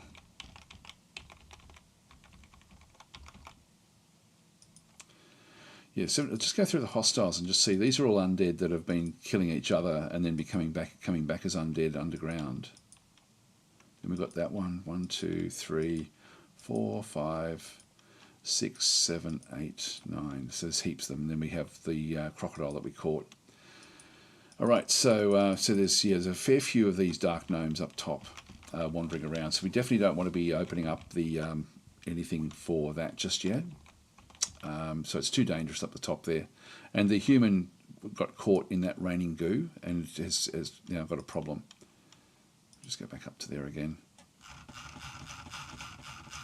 It's interesting, this one here. I don't know if that's one that we had, if that's one of our guys, because, what's his name? It's Thine. Let's have a quick look and see if it's part of one of the groups that we have. We do have one human that we've allowed inside the fortress to sort of like live there. No, it's Tal. Tal is socialising. He hasn't done anything. He's there to kill monsters, and he just hasn't. So he's a waste of space. I'm not really letting anyone else do this. I'm not sure if that's part of the... we also have other. So we've got like Bomb Wreckers and Mace Dwarf, which is part of the merchants. This one's just a human crossbowman who's just visiting. Yeah, so it's just visiting outside. Just happened to wander in. So we've got the two merchants and the, and then with the other merchants, we've got these two, a swords dwarf and a mace dwarf. Let's go and do a bit of trading with the guys now. If we just go back in, F3 takes me to the top of the fortress, and I can then sort of go up to where the trade caravan is. Moving goods. I'll just leave it there for a second. Whoa! What the hell? Okay, this is not what we want. This is just a giant wild boar that's wandered in. Terrified while in conflict. Was in despair when caught in freakish weather. This is not... This is... what? Again, if I go back out to here, you'll see where we are. We're sort of like down below here, this brown area is all the reanimating biome, but on the left-hand side is a little sliver of wildlands. And so the wildlands, this boar has wandered in from the wildlands, has wandered into the map. And if we have a look at items, we'll probably see it's got abhorrent goo all over it. So it's been rained upon, which is actually making it feel despair because it got caught in the goo. And so, but it's a giant boar. This is a monstrously large thing. It's coming into these guys in here as well. Now we do actually have Dwarven Child. This one, like depending on what they are, I'm glad we saw that. And we've caught a whole lot of stuff. We've got giant wild boars have been caught in the actual cage traps as well. So these cage traps are now sort of kicking in. I'll actually go and unlock those. Whoops, hang on. Yeah, I lock the cages down just so that we don't go off and sort of deal with them. But in this case, we should be okay. So we've got 3 giant boars that have come through. These are just living. These are not undead. So if we have a look at the cage itself, we've got a giant wild boar. This is a female. I wonder if we can do anything with these. You know, this one. I wonder if we can actually make use of these. I don't know if we can with them being giant, but we may be able to domesticate them. So that's another thing in the game. The game is just unbelievably detailed. So we might have a look at that one for next turn. And I won't do anything with this one, but I will actually, I'll just have a quick look again at the creatures. Just look at others. And just see if there's anything that's There's a heap of them. Yeah, so there's some outside as well. And they'll end up fighting some of the other creatures. This one's just on the outside of where our main entrance to the fortress actually is. Which I know it's not. We're down in here. Look, I'm going to block the. I'm going to go off and block that that entrance. If I just go back up to F3 and have a look. So I'm not going to keep this open now. It's now just becoming. It's too much for us to manage all the time. So just go to F3. It's this one here. We'll pull that lever, do it now. That's going to then block off the entrance to the fortress. So have a look down and see what actually happens in through here. Yeah, that boar is just running backwards. And they're carrying the cages now.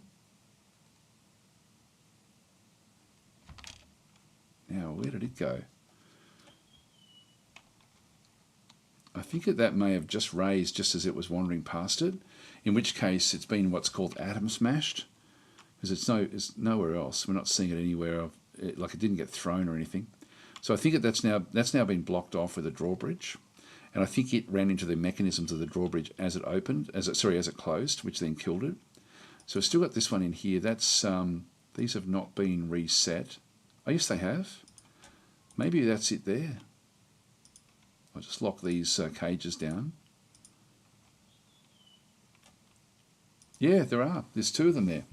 So we've actually got the giant boar, male and female, which doesn't make sense, but anyway. So one of them is coming to get picked up. The other one here is also coming to be picked up actually. So that's actually so they do actually have two of them there. So that's actually fine. So that then locks this one off. I'll finish off the trade, and then we'll sort of be okay here. So if I go back into broker requested at the depot, so we'll get falcons, which is this one in here. It's just going to store an item in the stockpile. We'll go and this one wants to haul the giant boar cage. So let's just go across and follow falcons. Falcons has to come back in to trade. It's actually already hauling the cage. It will then go and put it into our area where we've got all of the animals, which is sort of fairly down. So it's going down through the staircase.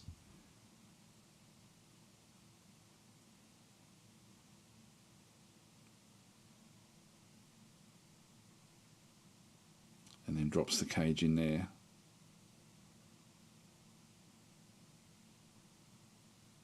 There we are. And back up to go trading.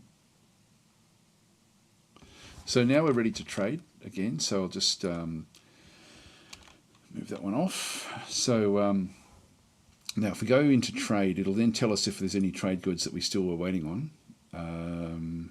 Nope, everything else is good.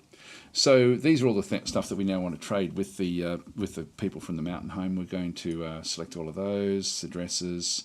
So all the stuff that we had selected to come in and trade with the traders are all here ready to go. These have to be brought up into the trade caravan with that glove.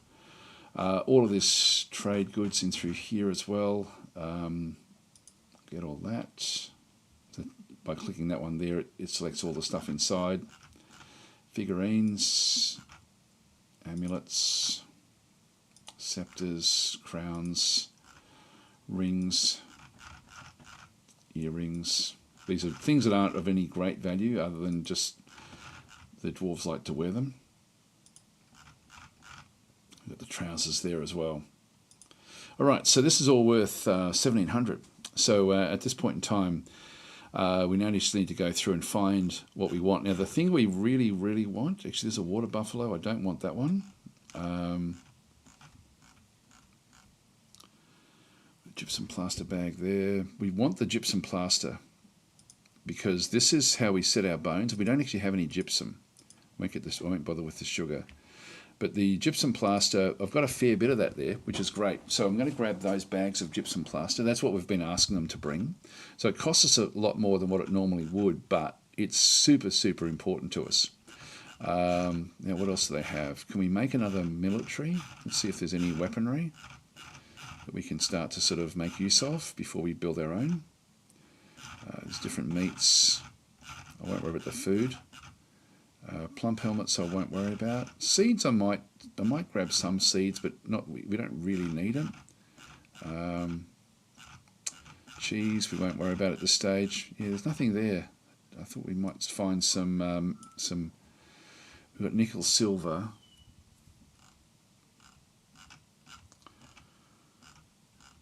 There's really not a lot there. There's a steel buckler. I won't worry about the buckler. I prefer a shield, which gives you better control.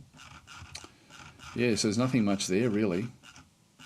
I don't think I'll. I mean, the leather is usually pretty cheap. I'll grab another leather bin. Get both of those. Cloth is expensive. Just keep that one where that is. Yeah, look, and I'll grab some of the food. Grab some of the plump helmets. Now we've still got a, like, where it's green, it means that the trader will accept this, no problem at all. There's no haggling. So I'm going to start to turn off things that I think I might want to keep for myself. So I'll turn off the bracelets until this turns back to yellow. I don't want to give them stuff for nothing. So we have to give them a fair profit, like a fair amount.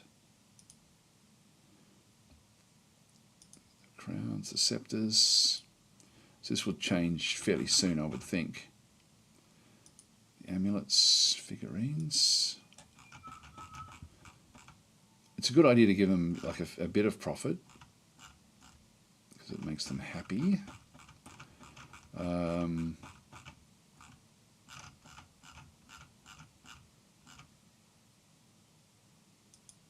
Yeah, see how that's now turned to yellow? If I just go and place some of these on there. This is all still yellow. It's gone to green now. I'll keep our best ones.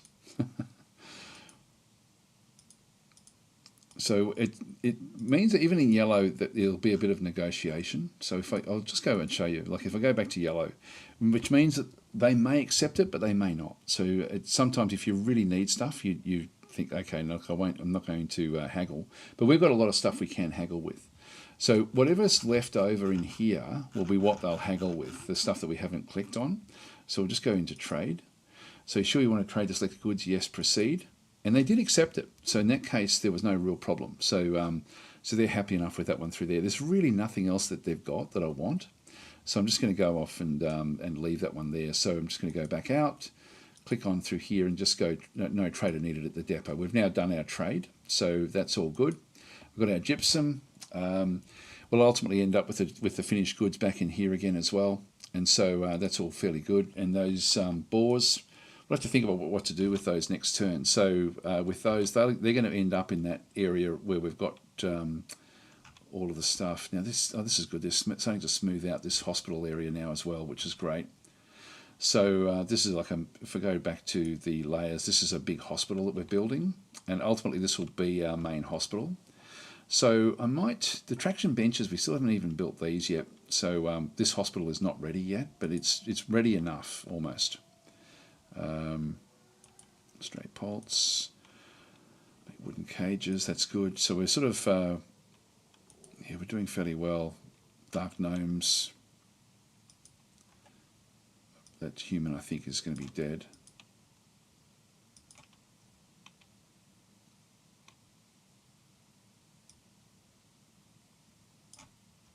Giant wild boar.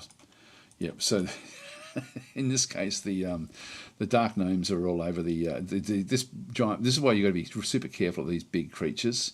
Like this is not just a boar; this is a giant boar, which is monstrously large, and so it's actually been able to crush one of the dark gnome corpses. You can see there it was 15; it's now 17. So if I unpause this, there'll just be a whole lot of fighting going on.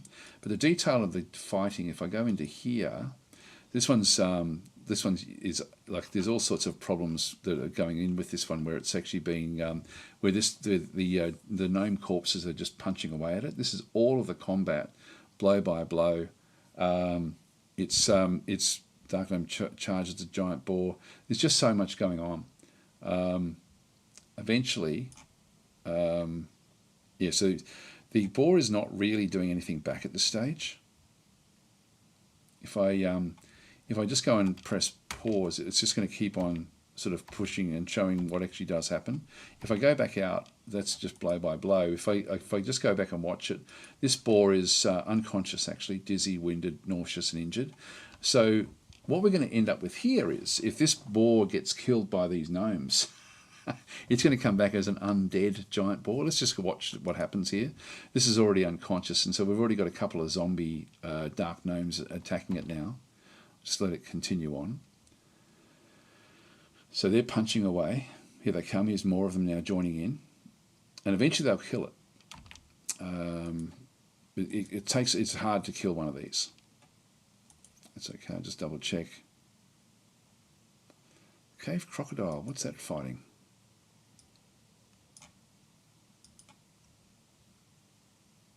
Giant bat, okay, it's just the giant bat down below is actually attacking a crocodile. Oh, it's woken up, but it's going to be very injured. Dizzy, nauseous, injured. If we have a look at its health and then look at description, we'll see its head is cut open, head is dented, head is bruised. It may still be able to run off the map.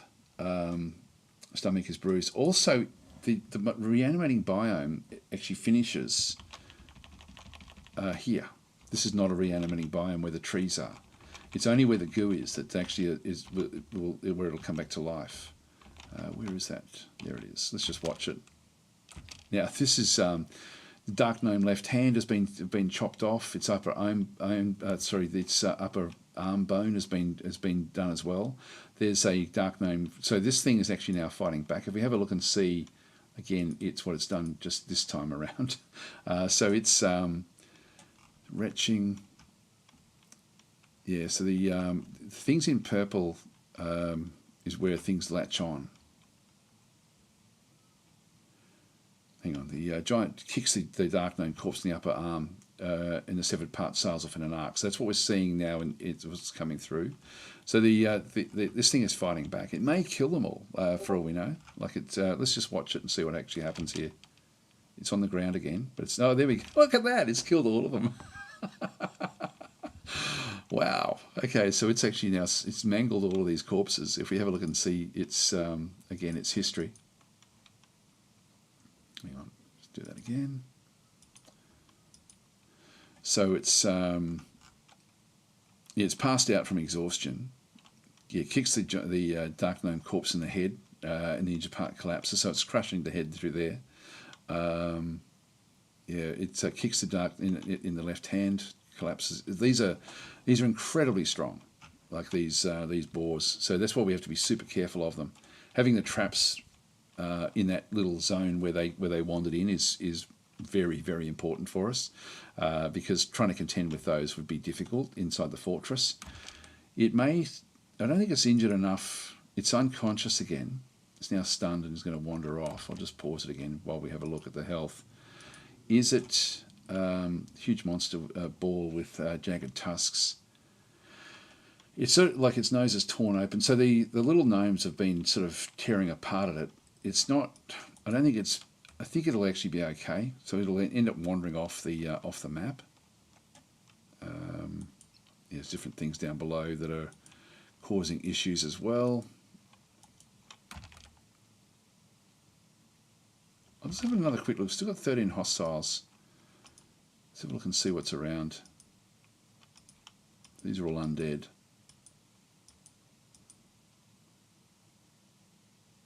Yeah, so we've got one there. Let's have a look and see if that human's still around as well. They're just the merchants.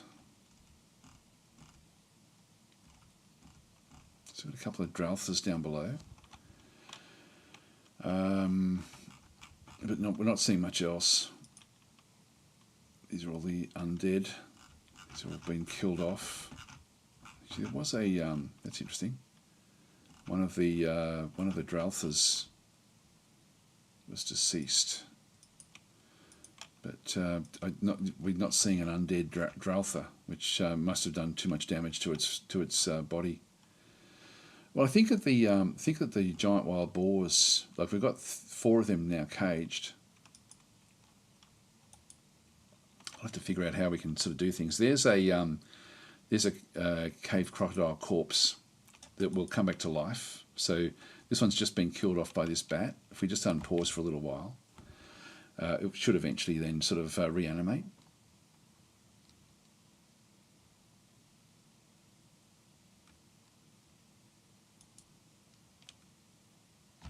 This is now a giant wild boar is fighting. One of the arm that got severed is now fighting back. Actually, I'll just go back to that one.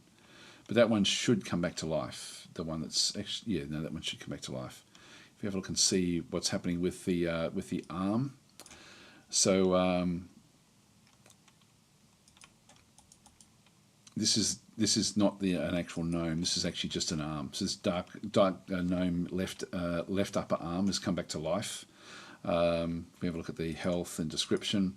So essentially, it's just an upper arm. Her left upper arm is mangled beyond recognition. She's very muscular. 4th finger. So going through all the fingers and all the stuff that's gone on with this arm that got chopped off from the actual gnome itself. So all of this is just giving a full description of how it's rotted away. Now this arm is. Yeah, there it goes. Now it's been crushed. So the boar has now just finished that one off. And it may wander off the top of the map. So it's the last boar that's on the actual map itself. So it's crawling along. It's with those drop down arrows there. It's just showing that it's very low to the ground. And it's gone. So it's now left. Draltha is now fighting as well. These are fairly strong. So they're now fighting in through here. There's a corpse. There's a Draltha corpse. That one will probably come back to life as well. There's another. Here they come. Is that the one that was? That was probably the one that was actually that we got killed there before. I'm thinking. This will be Draltha blood. It's the undead are just charging around all over the place. Let's have one last look at the wall, just to make sure that the wall that we've established is secure. I know that one is. It's more just up in here now. So as we come back down, we do have a doorway there, which is a bit of a problem with what we end up having. But because if there are door smashers, they'll be able to make their way through. And then we really don't have any real control over anything at this stage until we sort of do other things. But I'll leave that one where that is. Again, that's now all essentially blocked off except for those 2 doors. Come back up. That's now all blocked off all the way through there. That's blocked off there. Blocked off there. That then blocks off the top bit. That's blocked off. That's blocked off. That's all blocked off. This is not. Okay, so we need to still finish this off. So this is blocked off. That's all blocked off. This one needs to be resume construction. So we need to get that one done. And the layer above, that's all blocked off. Yep, that's all done. And then that's the top of the rock.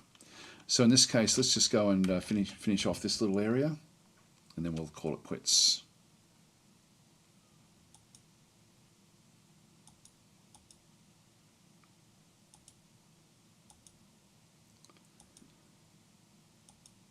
There's lots of fighting going on with the creatures. That's now been done, and we'll now just go and resume construction there, make that a top priority, and then that finishes off. That then secures the top of the fortress. We've done well this session, actually. We've lost none of our dwarves. And even though they're desperately unhappy, we'll have to figure that out next time, I think, as to how to try to make everyone's a bit happier. There we go. So the wall is now done. We've now there's nothing that can break into this big zone that we actually have through here. We have been throwing creatures away in this other side, like old shoes and things. This one keeps them coming back. this has now all been reset. I could let this guy go and actually and then capture him in one of these areas if we wanted to. I'll think about that for next turn. We're still trying to fix a few of these things. This is the only mining we have, and the only farms we have, and we do really want to get these outside. Actually, that's one thing I haven't done is I needed to get like a seed room established. I might just quickly do that while we're doing this. Hang on, what's going on? That's all. Actually, if we go back up to where we had the metal, like the metal mining that we were doing, this is it in here. So she's now been able to go through and actually mine all of this stuff.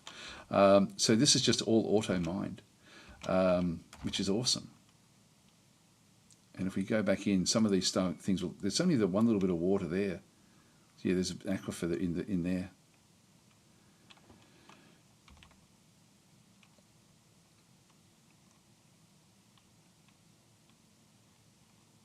And looks like you've found more water. But it's so this is just how we can auto mine for different things, which is good. Anyway, guys, I do have to call it quits. So thank you for watching. I will actually just have a quick read of the comments again. Yeah, I want to be a were creature, says Began. Well, you have to insult gods and things like that, or get bitten by a were creature. So the were creature, you can get scratched by a were creature, it won't affect you. This is actually why our hospitals, is it F6? Which layer our hospitals on? Yeah, this one here. The reason I have this is I've got doors, but were creatures can smash open doors. So so they become a bigger problem with what actually does go on. Actually, that's still, Horatio is still hovering around the hospital, but can't do anything. These all got injured in different fights. But these, I leave one gap, and then I have a whole lot of blocks in here as well that I can then go and, let's just say we have someone attacked by a were creature. We come in while it's not full moon. We can then sort of go and treat them. But as soon as, if we're unsure if they're going to turn, we then can put a block there, which allows them to destroy everything inside the blocked-in wall, and then really they just become like for the week of the full moon, they're a were creature. After that, they then become a normal citizen again, and we can then start to sort of manage them in different ways. But it's they're quite difficult to manage because they just go completely crazy. But anyway, that's were creatures. We will actually end up building this hospital, I think, next turn. I think we don't have any real issues anymore that we have to sort of have to really worry ourselves with. Yeah, so this one is just can't do anything.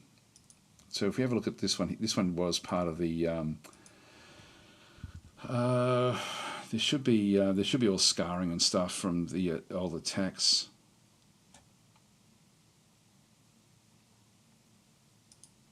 This is all the wounds that she's got. The items we may see. Yeah, this is all she's got left is a glove, a sock on her right foot.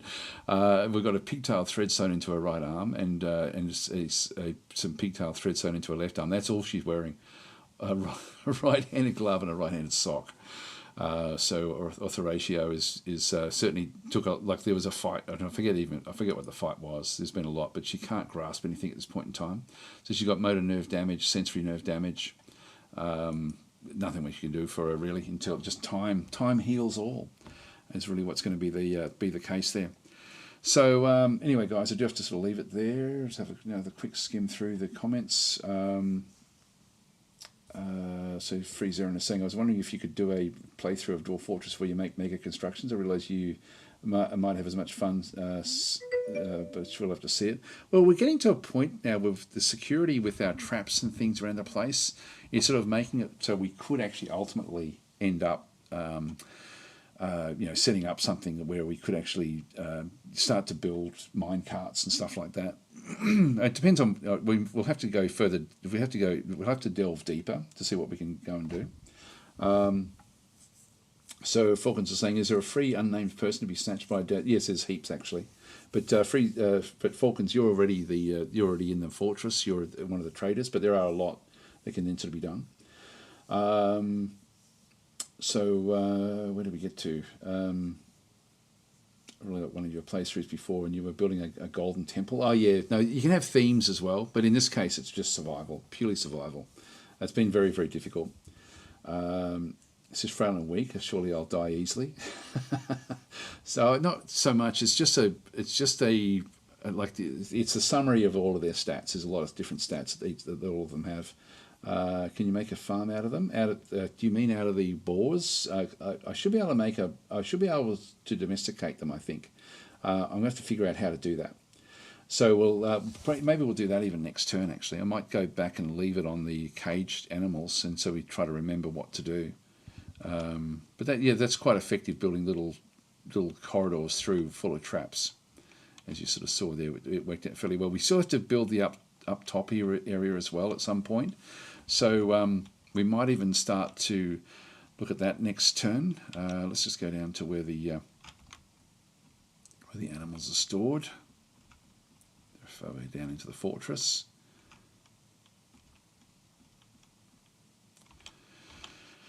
Yeah, so we've got these guys, all these giant boars. So I might just keep it there. Anyway, I'll. Okay, so XOYOZO is then saying brand new here, but hope to catch the next Dwarf Fortress stream. It should be like around the time that I'm streaming this today every week is really the idea, is to do a Fortress Friday. So that's what we actually have through here. Just read a few more comments from YouTube. Where are we? Sounds like a plan for open dwarf fortresses. I'd like to have it closed and sealed. Yeah, I like you've got to seal them off, pretty much. So yes, actually we did that question about have I already set up the automatic rebuilds. Any furniture? Yes, we do. That's all done. So go to options, filter on the left. Yeah, don't know which one it is though. Just sort of be able to pause when we get interrupted by something, because that's actually what we really want, is interruption. But that'd be very, very cool if I can find that one. Anyway, guys, I'm going to leave it there. So thanks for watching. And so it's good at the end there. It's just a bit of a summary of the of where we got to with the fort and what's actually happening. But next turn we'll see if we can actually start to domesticate these guys. All this gold that we've got heaps of it. I'm thinking that we should start to make use of this as well. I'll leave it there. I'll catch you guys. I'll be sort of streaming again every day, pretty much. So I'll be streaming again tomorrow.